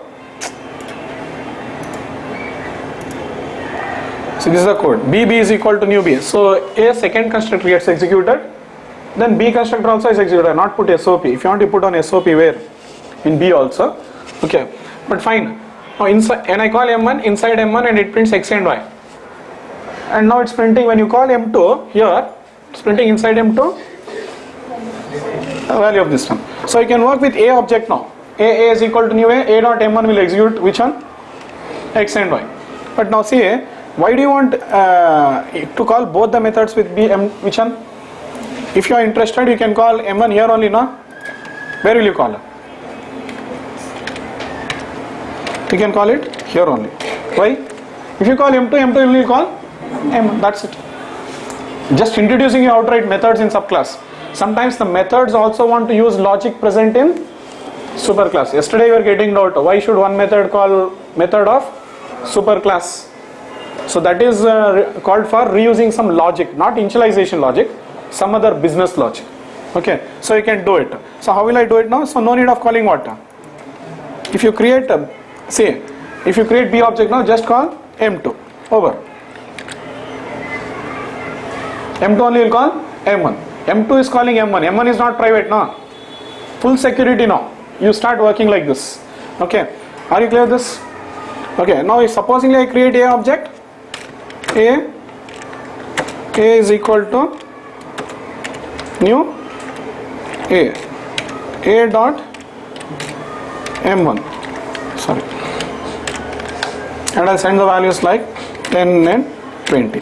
So if you create A object, you will call M1 method. If you create B object, call M2. M2 itself will call what? As simple as this. So this is how one method will call. Just I'm introducing. So inside which one? A second constructor, inside M1 value of X and Y is 20. Okay. So this is how it happens. Yeah. Now when your M2 is calling M1, it can call it in two ways. One is with directly or with super keyword. Now slowly I am introducing what? Methods. If subclass method wants to call superclass method, we have to learn many things. How to write methods in subclass we have to learn next. After writing methods in subclass, now we have to learn what? How subclass method will invoke method of superclass. How to write also we have to learn. At the same time we should learn how to invoke subclass method will invoke method of superclass. You can call it directly or you can say super dot M1 also. This is also perfectly valid. I'll just comment of A. Yeah, now see. Are you clear? Valid. All this is valid. It's your wish. Why I want that logic also to execute plus this logic. It is possible. So anyway, but again we'll bring back the focus onto what? Constructors itself. Just I showed you that. So you can write super like this and you can do it. Now we have provided security, full security now. Yes or no? There is security. So this is how you wrote. I wrote my class. I provided my security. I implemented encapsulation, abstraction. Class A is a data type. It is a super class. And it is providing what? I used super class for implementing what? Oops. Super class is supporting means class is supporting you what? Encapsulation, polymorphism. Anyway, I am not using polymorphism here. Encapsulation, abstraction means you can use my class now. You will get the output. You don't bother how I have written the code. A is equal to new A, you will get all the output. That is what? Abstraction.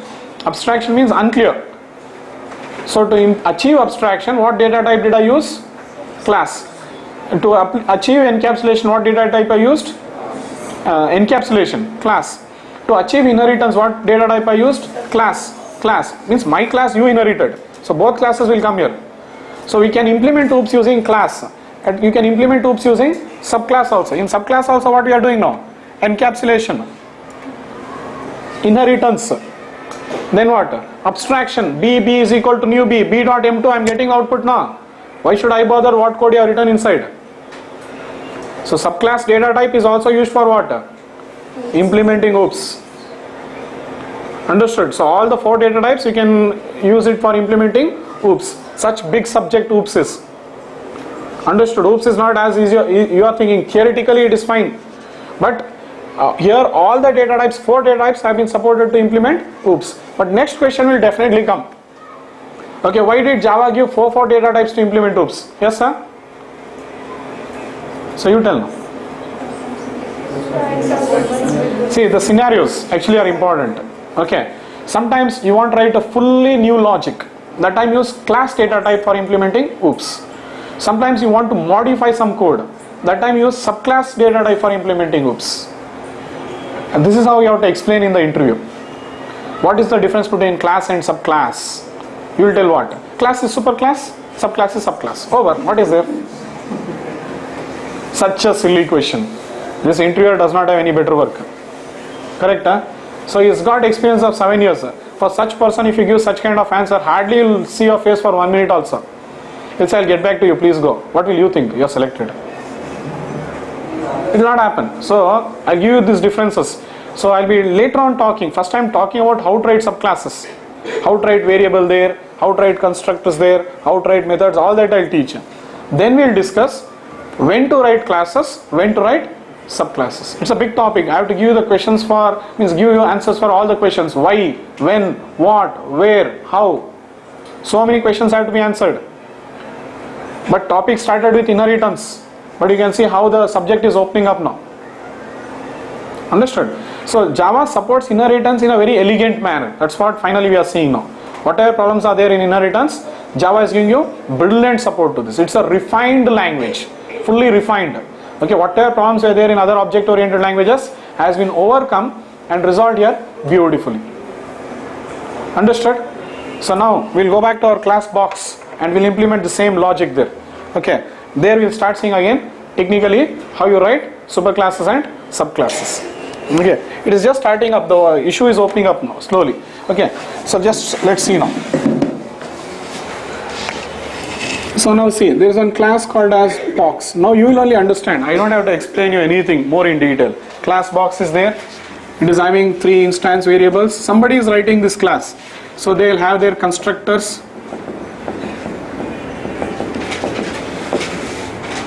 Definitely the variables will be what? Private. Anyway, private we'll see later.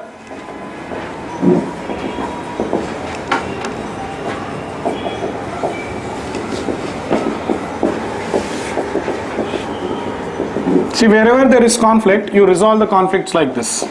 Now see here, conflicts means simply because you can create conflicts, you will not go on creating conflicts. Where necessary, create conflicts. And this experience will get shortly. Where to create, where not to create. More programs you see, automatically you will start understanding. See, till now I might have given you around more than 100 examples. More than 100 I would have given. But all examples were concept based, not output based. In colleges you have hardly learned 10 examples. But for all that you are by hearting. Understood? Hardly 10 programs will be there. Write a program for this, write a program for that. This will be studying from output point of view there. But now we are studying it in a different way. So focus, all examples are concept based. This is also not output based, concept based only. Understood? Or you'll be thinking, okay, I have to write like this only, like this. Don't think like that. Why you are doing like that, you see. Automatically you'll know how to write classes. Already you see in colleges you are struggling to write hardly around 10 lines of code. But today you go and see, minimum your code will be more than 100 lines. Happy, eh? You always count what? Number of lines, no? Then see, you are only writing. See today how much of code you will write. D is equal to 10. This is hard coding. Here optional to use this keyword now. There is no conflict between what? Instance variable and local variable. See here conflict resolved. Here conflict resolved. Only for W and H. D, no conflict. Fine. Yeah, optional. Here it is optional. But for W and H, mandatory. Understood? So then, now I will not create conflict here. Why? Because same value has to be given to all the variables. So W is equal to H is equal to D is equal to X. You can write it in a single line or write W is equal to X, H is equal to X, D is equal to X. Then you can write one M1 method. Volume method is normal now. You write the volume logic. That is normal. So you know how to write your class box. Write it. An extra method I'll add. Void M1. Why? You know? Because my members will make it as private later. So that time you will be unable to access and print the values. So to see the value, what you can do? You can have one method which will print the values of WHUT. Understood? So SOP value of, I don't have space directly, I'll print what? W, comma, H, comma, plus no. But you know, don't print like this, sir. It will print the sum. Just add one string. You know, no? Just add one string like this. Value of something anyway. Plus W plus H plus D. Class is ready now. Okay. So is there any problem in the class? Nothing. Everything is perfect. Private if I make, this is a perfectly designed class. Now it is your duty. You are happy with the class. Okay. You want some extra members in it. So you will start designing a subclass data type. You want an extra member called as weight. Width, height, depth is there. You want an extra member called as weight. So let's see how you add weight now. You can't modify my class. Yes or no? Yes or no? You should not modify. Oops strictly tells what? Oops strictly tells do not modify existing things or existing class. Not only in Java, in any language. In C++ also you should not modify. Okay, so let's see how you do. So in C++ also you try to write subclass that time only. You tell actually it's better you learn C++ and come to Java. Without C++ you're learning Java comfortably, no? In C++ also you didn't have learned to this depth. What I'm teaching you inheritance now. So clearly see this now. So I'll write class box weight extends box. You know why I'm extending now? I wanted extra members. That's the reason I'm writing what? Subclass data type. So you always do inheritance for modification. Understood? For modification. So modifying means what? Adding variable. So if you add variable, or definite next modification would be what? Adding a constructor. It should initialize now. So see this. The variable I'll add, I'll make it as int m. M means mass or weight, anything you can take. I'm just taking simple names. Okay. So now let's see. What will happen now? Box weight. You are writing the constructor. See, you are writing it. Int w, int h, int d, int m. See, you are writing. You are writing the constructor. So means you are writing subclass now. By chance, if you write like this, see, let's see what is the problem. You will write now. There is conflict. See, you have created conflicts in parameters. Why you created conflicts? Because it's clear which value has to be given to which instance variable. That's why you created conflicts. Understood? See how you go on creating the conflicts and how you resolve it also. So I have to resolve like this. Super.w is equal to w, super.h is equal to h, super.d is equal to d, this dot m is equal to m. Valid? But this code will not work. Not your problem, my problem. You are writing subclass. Problem is not with your class now. Problem is with my class. Why? I have not added a default constructor. It will not compile only. So if I want my class to be highly reusable, what should I do now? I should have added default constructor here. Understood? You are writing it correctly. Why? Because you are very intelligent. Correct? Huh? So you will write. But I was not intelligent enough to add default constructor. So that is why what happens? I should have added. So you understand now what is the reason for adding default constructor. So whenever you write a class, best is you add one default constructor. Make it a habit from now itself. Make it a habit of adding default constructors from now. See, if you don't write a constructor, default will be added. Remember that. But if you write one, default is not added by the compiler. So it is the responsibility. The compiler checks. When it is compiling, compiler checks. Is developer taking the responsibility of adding the constructor? Yes, so it will go back. While compiling, compiler checks. Is developer taking the responsibility of adding the constructor? If you are taking responsibility, it will hold back. If you are not taking responsibility, it will add. But it will add only one. Which one? Default constructor. Understood? That's how it has been designed. So now it will not work. So now it will work. If I add the default constructor, perfectly it will work. You know how it works now? Box B is equal. See, if I create a box object, members of box are coming into existence. Understand that also now. If anybody wants box object, now what will happen? They can create. If they want to work with only box members, they'll create an object of box. If anybody wants to work with box, means all the members, they'll create an object of what? Box weight. But when you wrote the subclass, remember, you have taken full measures to initialize all the variables. Which all? W, H, D and M. M is in your class, you have to take. But W and H and D also you have to take measures. So to initialize those W, H and D, you have to get values. That is why you wrote a constructor with 3 parameters. Understood? So let's see the flow now. PSVM box B is equal to new box of 1, 2, 3. We are creating a box object. Box object flow, you know now. What happens in box object? See, I need space. Everything is correct. Just I'll remove this constructor left side. Everything is correct here.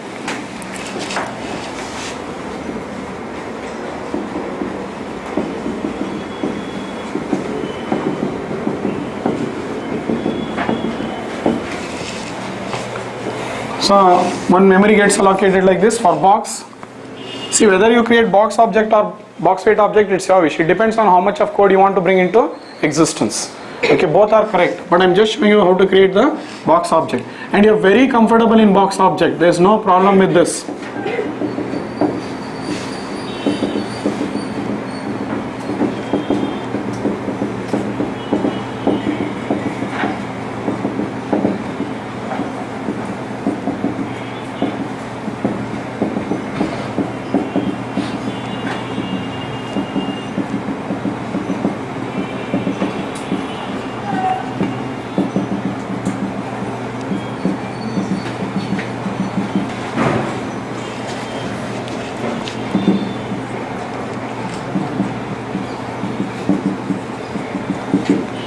This is a new box, new memory has got allocated.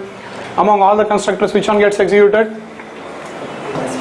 The first constructor, because we are sending 3 arguments. I am clearly showing you how superclass object gets created and how subclass objects are getting created. Clearly showing you, see the flow properly. Now I am comparing both. New memory is allocated, box which constructor is executed, first one. So there are no subclass members present here because superclass does not have any information about subclass. So there are no subclass members. So the first constructor executes, 1, 2, 3 are given as arguments to WH and D. Now WH and D will initialize the instance variables. Finished, right, over. Now you can use. If you make private, it is secure. Nobody can modify it. You can use the values. Are you clear? Encapsulation has been done. Any doubts with superclass object? Superclass object, normal object, no difference. We have seen it. But see, I am writing, okay. Box weight BW is equal to new box weight of 5, 6, 7, 8. Now what happens? Box weight object is getting created. Look at the difference. Now what will happen? Again full members will come into existence. What members? Superclass members plus subclass members. So fully they will come into existence. One more new memory is getting allocated now. What all will be here? Check out. W will be there, H will be there, D will be there. Then you'll have constructor.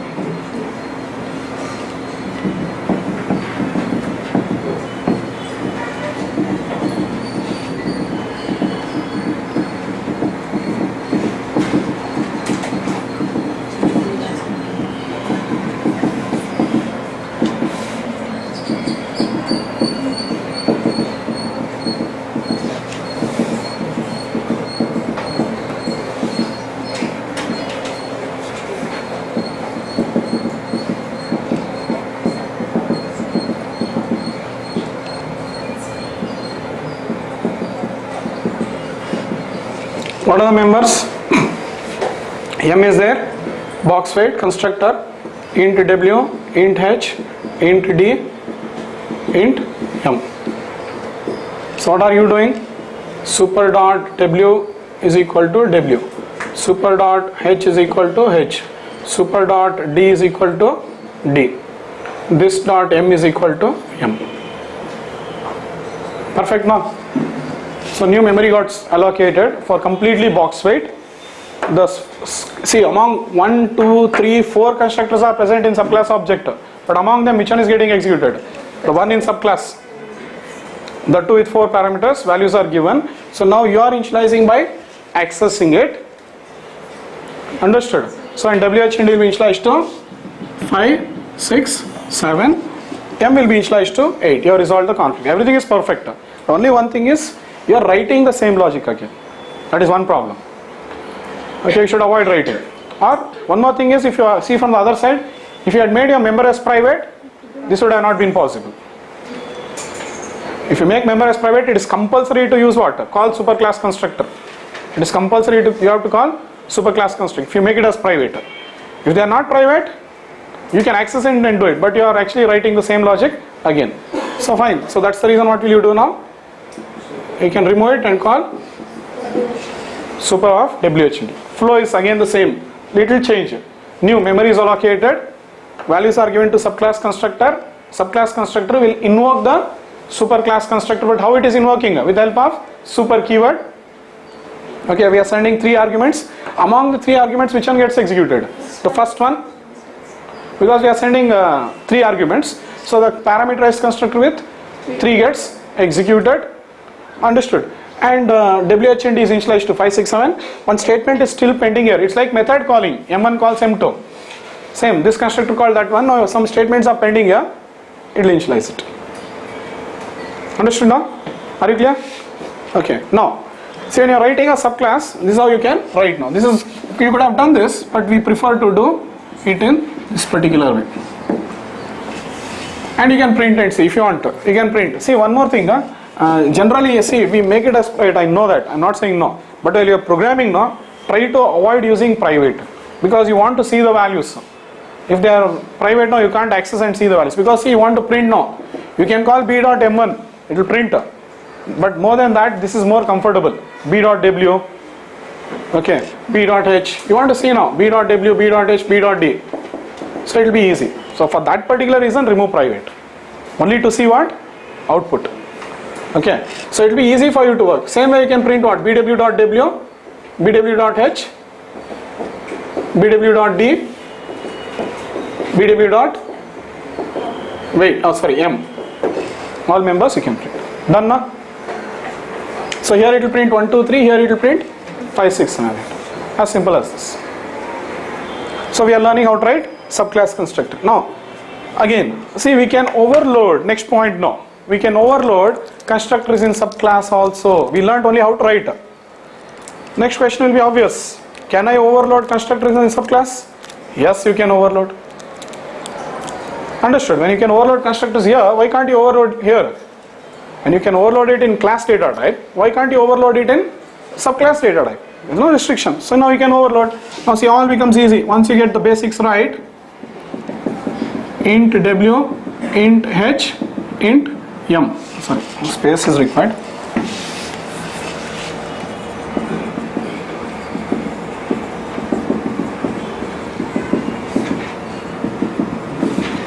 Now what will I do? Super of WH. This dot m is equal to m, correct? No? Over now. So now you call box weight BW is equal to new box weight with 3 values. That time what will happen? I'll just modify here only. Okay. Don't think in the same object modification will happen. One more new memory will be allocated. In that memory what we have now? One more constructor, int w, int h, int m. Correct? Huh? Then what will happen? Super of wh. This dot m is equal to m. So if I write my code like this now, 5, 6, 7, what will happen now?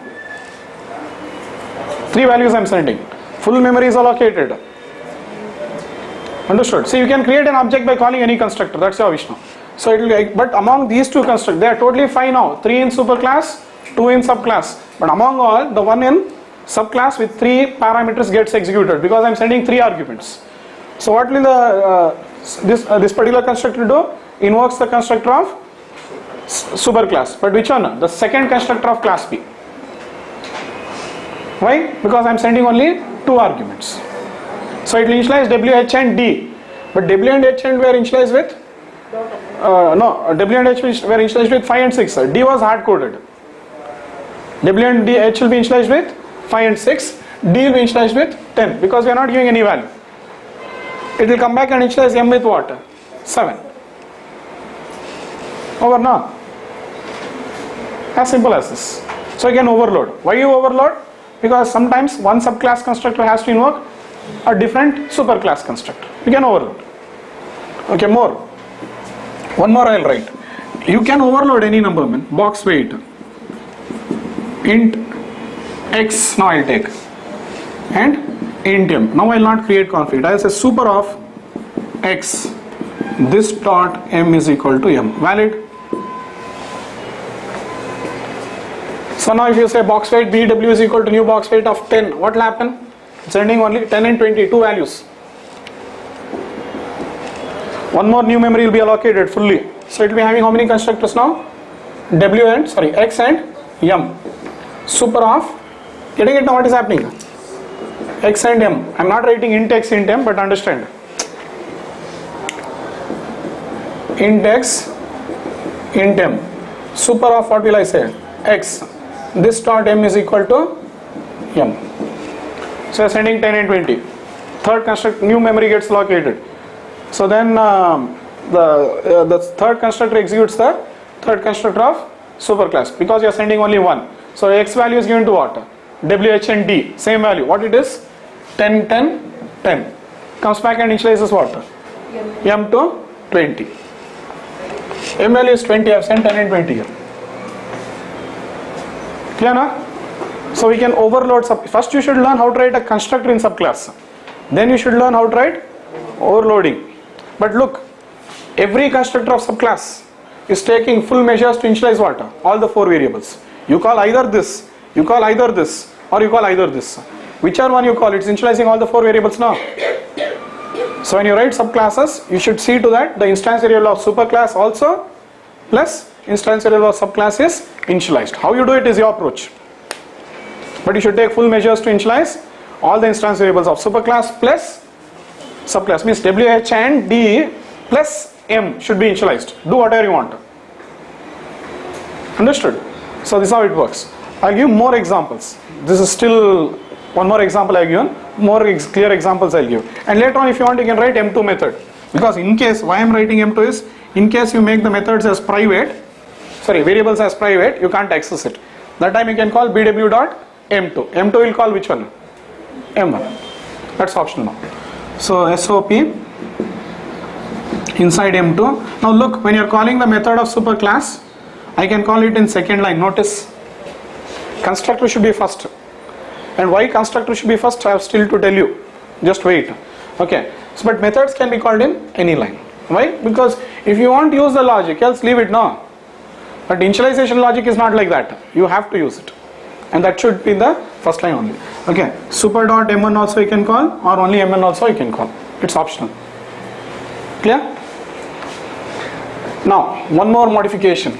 See, very interesting modification. Class shipment extends box weight. See, I written ext. Don't write ext when you are coding. Understood? You have to write extends. So why did I extend now? See, now we are going for multi-level inheritance. Multi-level.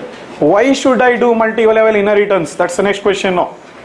I want the members of box. Plus I want the members of box weight. Both I want. Plus extra members I want.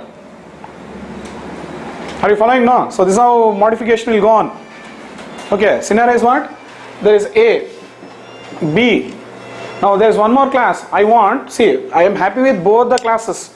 Plus I want extra members. Plus extra members. So that is when we go for multi-level. What will C do now?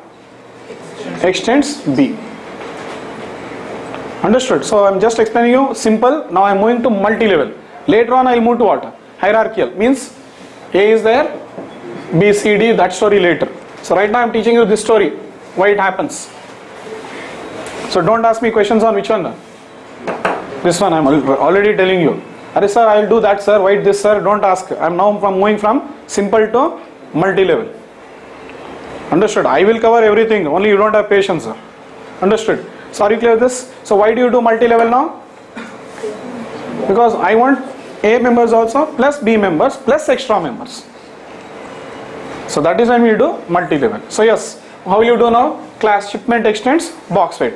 You'll inherit all the features. Then extra memory you can add now. See, if the support was not there, imagine what would have happened. Redundant code again and again. Understood? If inheritance was not there, when you are writing box weight, what you should write? Old code plus new code. Again, when you are writing shipment, what would have happened? This old code plus new code. You will die programming. And Java is giving such a brilliant support for all that. So these are the problems what we face in many languages. But Java supports inheritance in a very brilliant manner. Understood?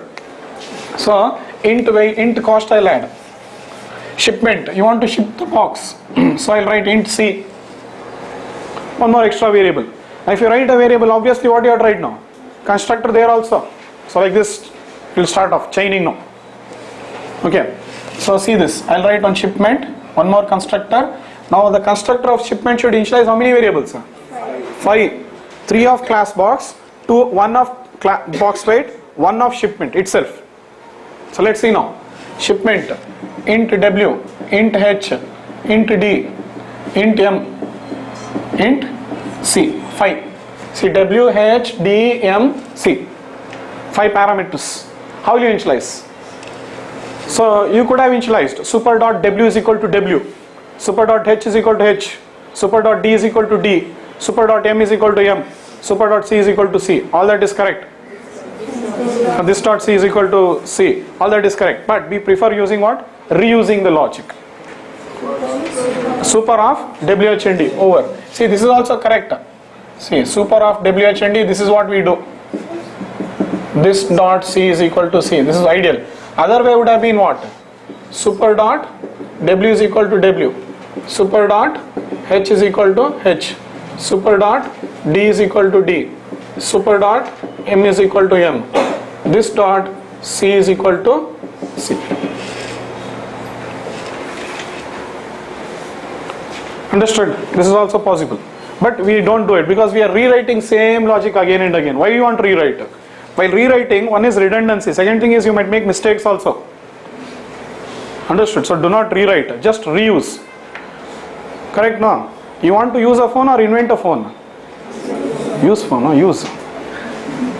Don't act extra smart. So what you should do? Always reuse existing things. If you want, again you can, okay, let's see the flow first. Shipment S is equal to new shipment of, new you have to say, new. Shipment S is equal to new shipment now. Shipment S is equal to new shipment of 1, 2, 3, 4, 5. What will happen now? Oh God, where will I write now? It will have extra member. Full memory will be allocated. Box members, box weight members, shipment, all will come. Okay, what will shipment constructor do now? Invokes box weight constructor. What will box weight constructor do? Which constructor it will invoke? Shipment will invoke which constructor of superclass? First constructor of superclass, because we are sending 4 arguments. Shipment, see again, are you following now? Should I draw that also? Thank you. So then what happens? So fully again, a new memory will be allocated, because we are saying shipment S is equal to new shipment. And in there you'll have C and one constructor, extra member. Now the shipment constructor will invoke first constructor. And this will invoke first constructor. So here values will come. So here you will initialize WH and D. Control will come back to box weight and it will initialize what? M. And lastly it will initialize itself, C. See, this is how the initialization happens. And do you get the idea now why the superclass constructor is getting executed first? You saw how it is flowing now. Why? See, when the subclass object is getting created, first superclass construct is getting executed. Reason is, first it wants the instance variables of superclass to be initialized, then subclass instance variables, then its subclass instance. Means that's the flow. Okay, they have designed it correctly. Okay, see, it's very simple. If you compare it with real life, father, son, father, grandfather, who will come into existence first? Grandfather. He is ready first, then father will come, then son will come. Same story here also. So before your subclass object gets created, first box should be ready, then box weight should be ready, then shipment will be ready. Perfect design, no questions on that. So that is why they want the initialization of superclass to happen first, if in case you fail to do it there, if in case, we can do that pending thing here. So that's why first preference is given to superclass constructor. If anything fails here, okay, generally it will not happen, but I'm telling you, if in case if you don't do any initialization here, that final initialization can be done where? Subclass constructor. But that will not happen, because if I am writing my class, I'll be taking full measures to initialize it. You are writing all the classes, then story is different. You'll only write A, B, C, then you can do anything. Understood? So for R&D purpose, you will do everything. But technically, if you see, one class will be written and others will be inheriting like this. Fine? Okay. One more thing. If you don't write super also, default super will be added. So it will look for what? Default constructor in box weight. That one thing you have to remember. So that's why you should write what? On default constructor in box weight also. Mandatory. So in all your classes, write default constructor. Shipment also you should write what? Default constructor. Understood? And if you want, you can overload constructors here also. Shipment, int w, int h, int m, int c. 4 values now. So super of what? W, h, m. This dot c is equal to c. Again you can have one more. What is that? Shipment of int w, int h, int c. Super of w and h. And this dot c is equal to c. Valid. You can overload shipment constructors also. And you can write one more method here. Void m3. In m3 you can print what?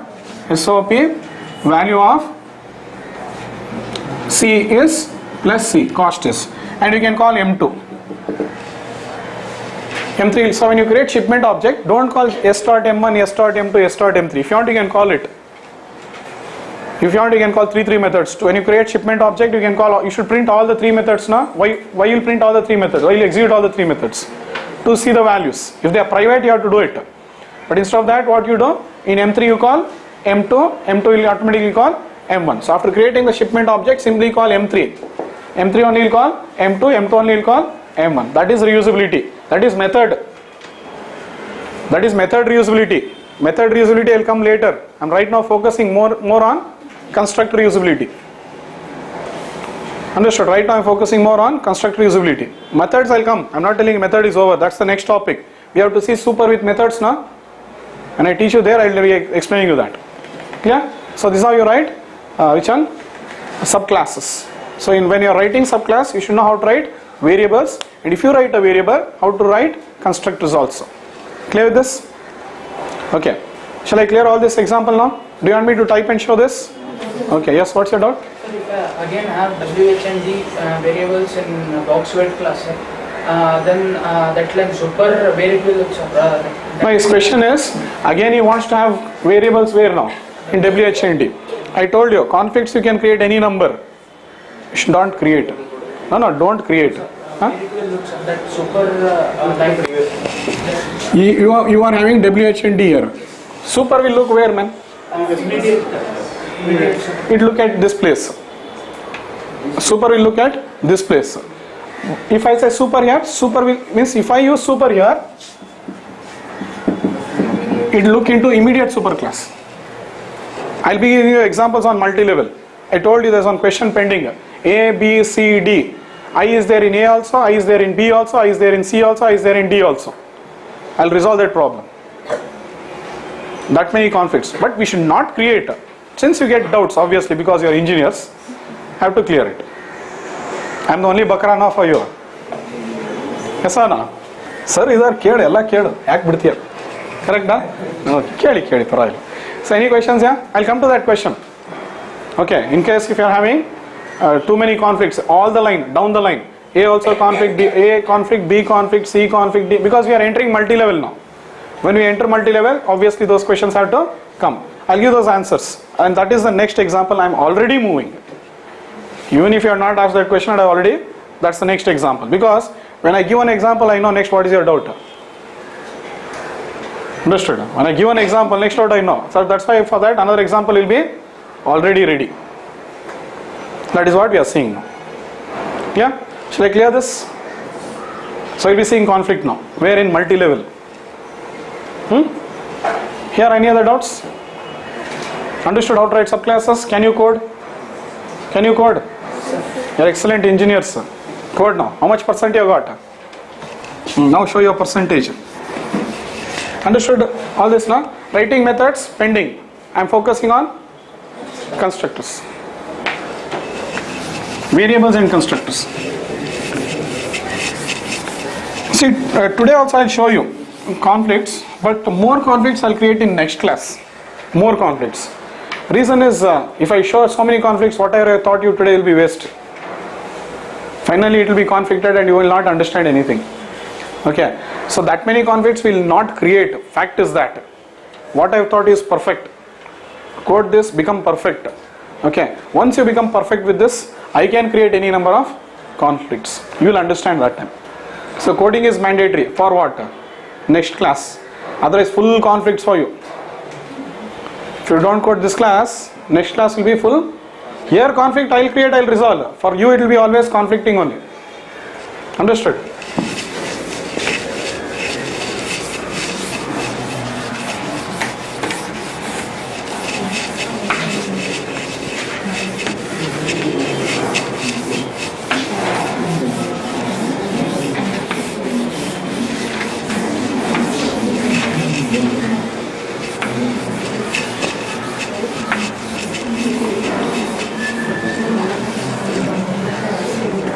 Yeah, say this.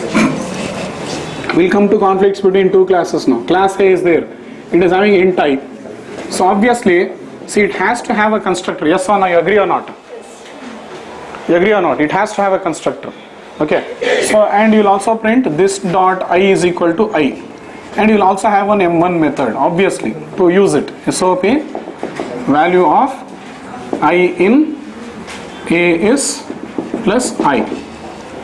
So this was the class we already wrote in the previous class, but only I was not having a constructor there. Previously I had written A class, I had written without constructor. We created conflicts now between I in A and I in B. So here I'll write now, see, class B extends. First we'll talk about one level, understand one level. 3-4 levels obviously I'll take next, because when I give this example, obviously our next question is what?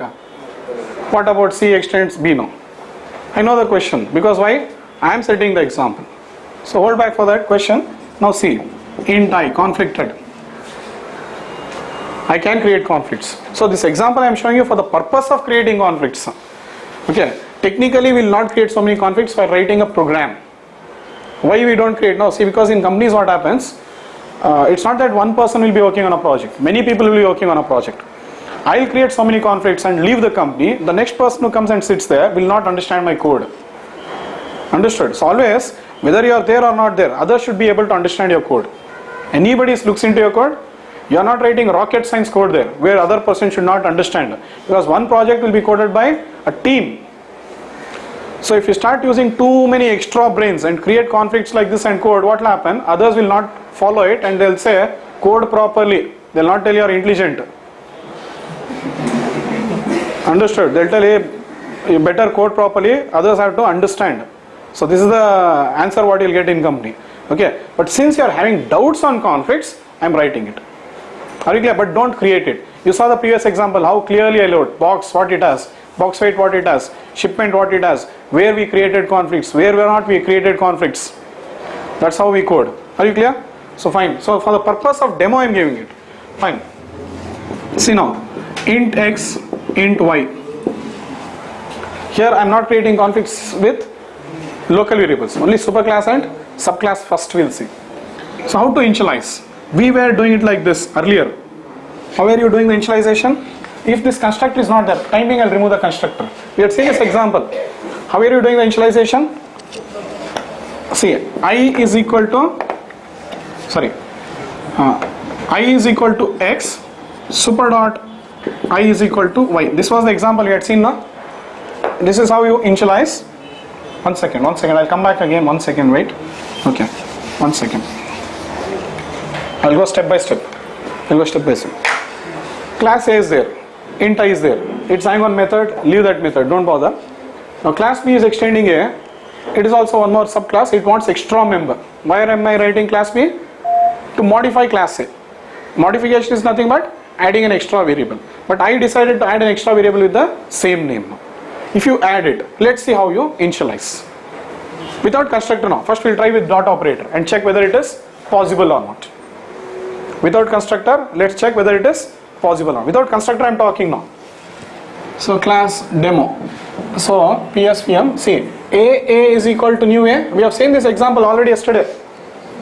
Same example I'm taking and checking out. So A object gets created. Address is 150. So A1 I'll take. And I is there, which is 0. A1 dot I is equal to 10. Valid.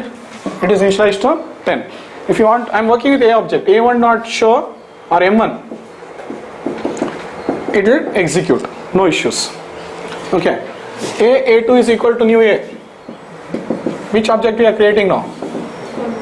One more object of type A. So one more object of type A is created. It will also have I, it is 0. This is A2, address is 250. I'll give the value. See, with A we can work. And we are trying to initialize with what? Dot operator. Initializing is done by assigning with dot operator. Fine, it is working. But when you create object of B, now things are different. We are not using constructor anywhere till now. Okay, I'll show you adding constructors now. First I'm showing you are adding a variable. When you add variable, what are the problems I'm showing you? Understood? Then we'll see how we are going to resolve this problem with constructor and all. See the problem first, then you'll understand the solution. Directly if I write constructor and use it, you'll not understand why we are doing it. Understood? So when the B object is created, yes, you are having two I's now. One I here, one I here. Followed now. So now I have created B object, address is 350, default value of both is what? 0, 0. Now I'll try to give the value. B dot I is equal to 5. What happens? The I in local one gets initialized. We have seen this yesterday, no?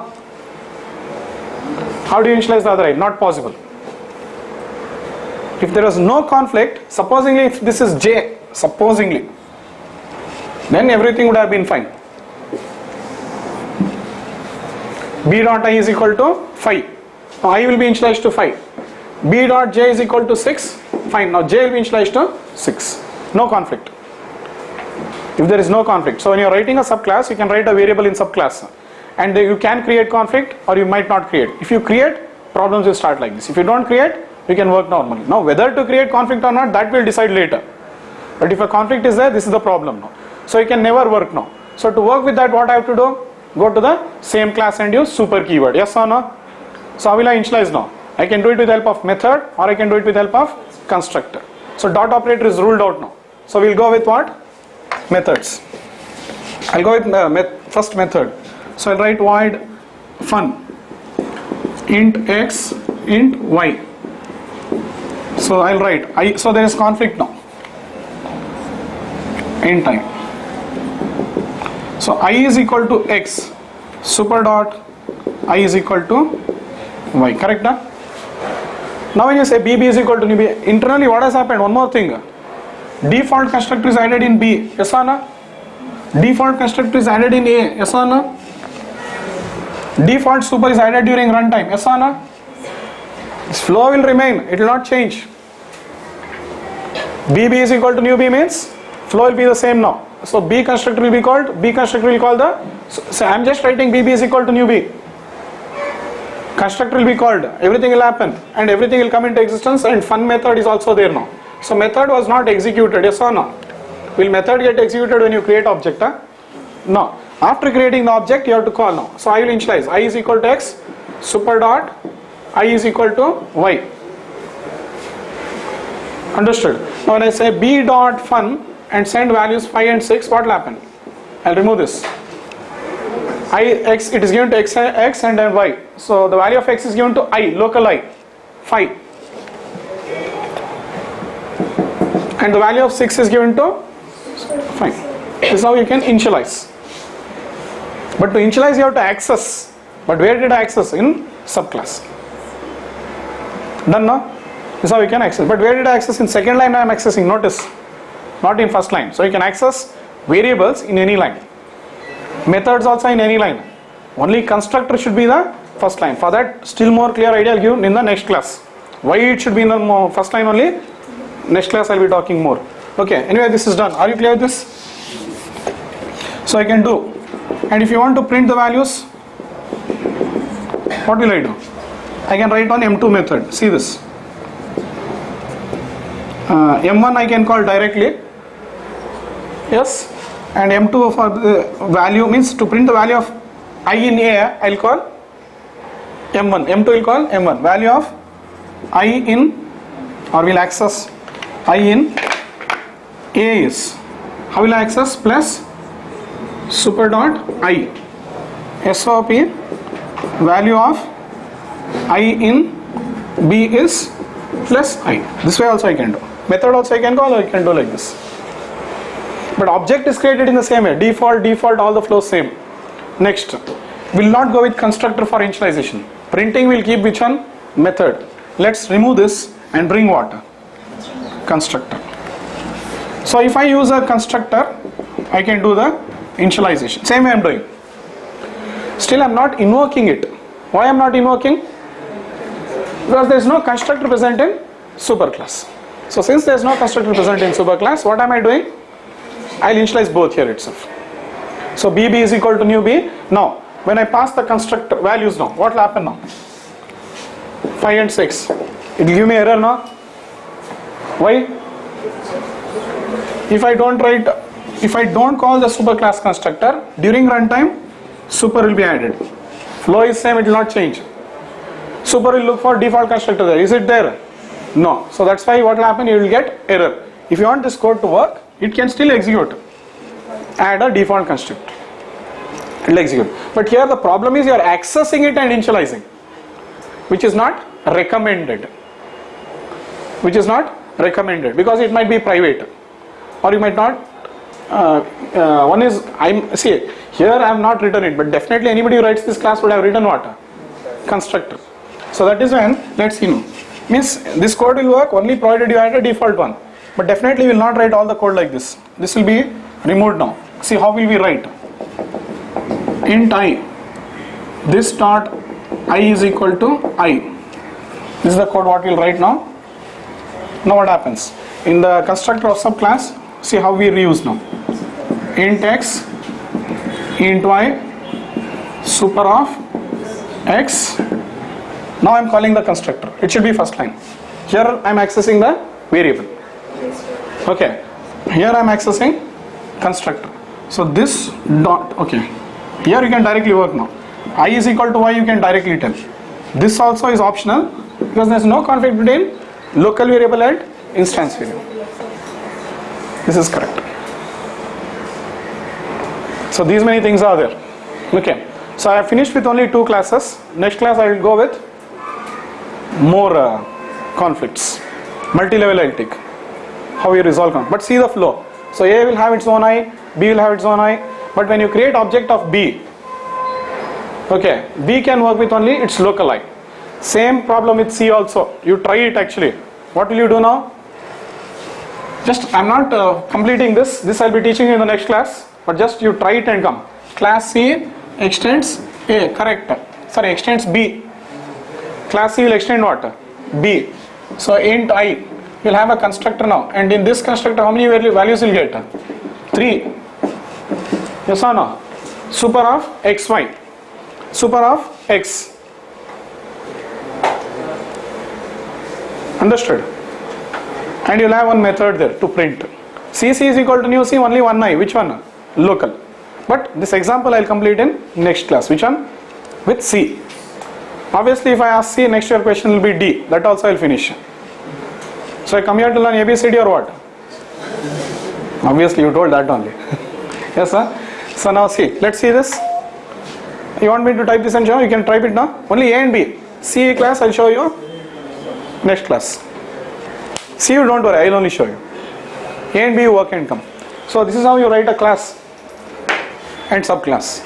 Yesterday I was showing you how to write variables. Yesterday I showed you how to write variables. Today I am showing you how to write variables with constructor.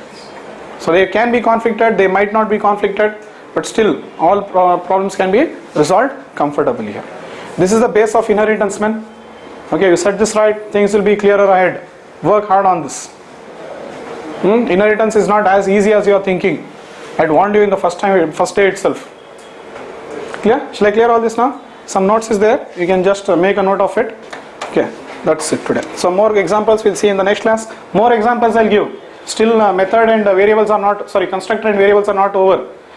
One more next class I'll be creating conflicts, complete with variables and constructor. Then I'll move to methods. So super is a very huge keyword. Huge keyword it is. It's something like bigger than this keyword. So after learning all, we have to use this and super also together. That also we have to see.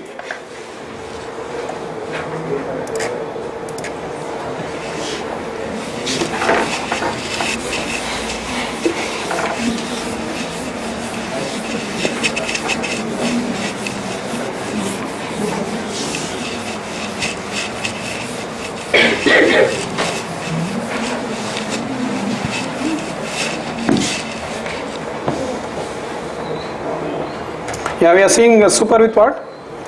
Constructor. Yes? Used to access the constructor of superclass in subclass. Super is used for what? Accessing the constructor of superclass in subclass constructor. Generally we will call it in subclass constructor only. We will not call the constructor of superclass in subclass methods. We will not call the constructor of superclass in subclass methods. It's always called in constructor only. Remember that.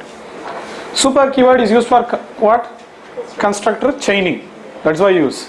Super keyword should be the first line in the subclass constructor. I'll highlight this with more examples in the next class. This point. It should be the first line you know. But why? More in detail. Next class I'll be telling you.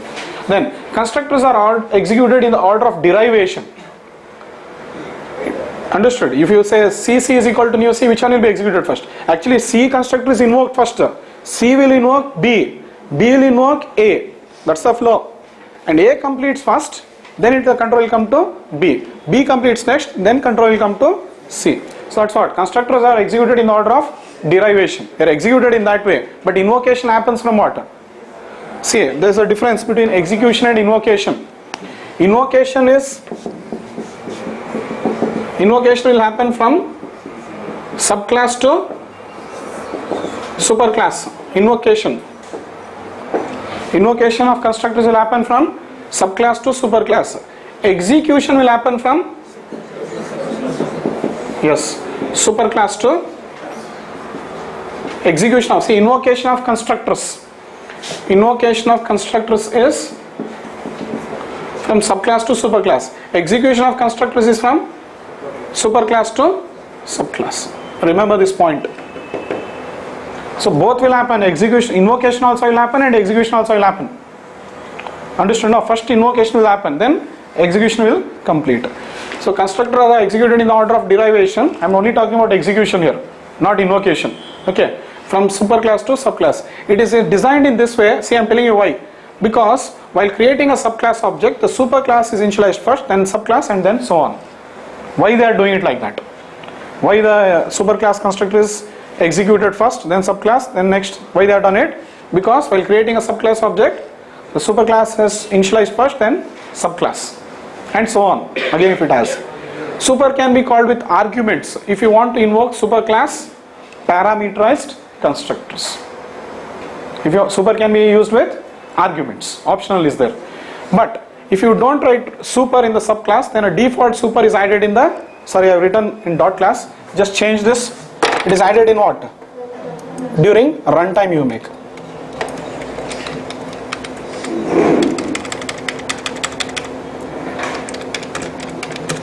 By JVM. That is very important. It is added during runtime by JVM. We will add the default super. So whether you write or not, superclass constructor is definitely, means see, what we have finally understand is, the superclass constructor is definitely going to be executed. When you create subclass object now, explicitly or implicitly, it will be executed. Clear? All the points? So these are points, concepts. But to make you understand these concepts, I gave you so many examples. Clear now? I gave you what? Examples. Clear? Any questions? So you can write all these points. Finish it. That's it. Yeah. Invocation. Remember the point. Invocation subclass to superclass. Execution. Invocation of constructor subclass to superclass. Invocation. Execution from superclass to subclass. Okay. That's it.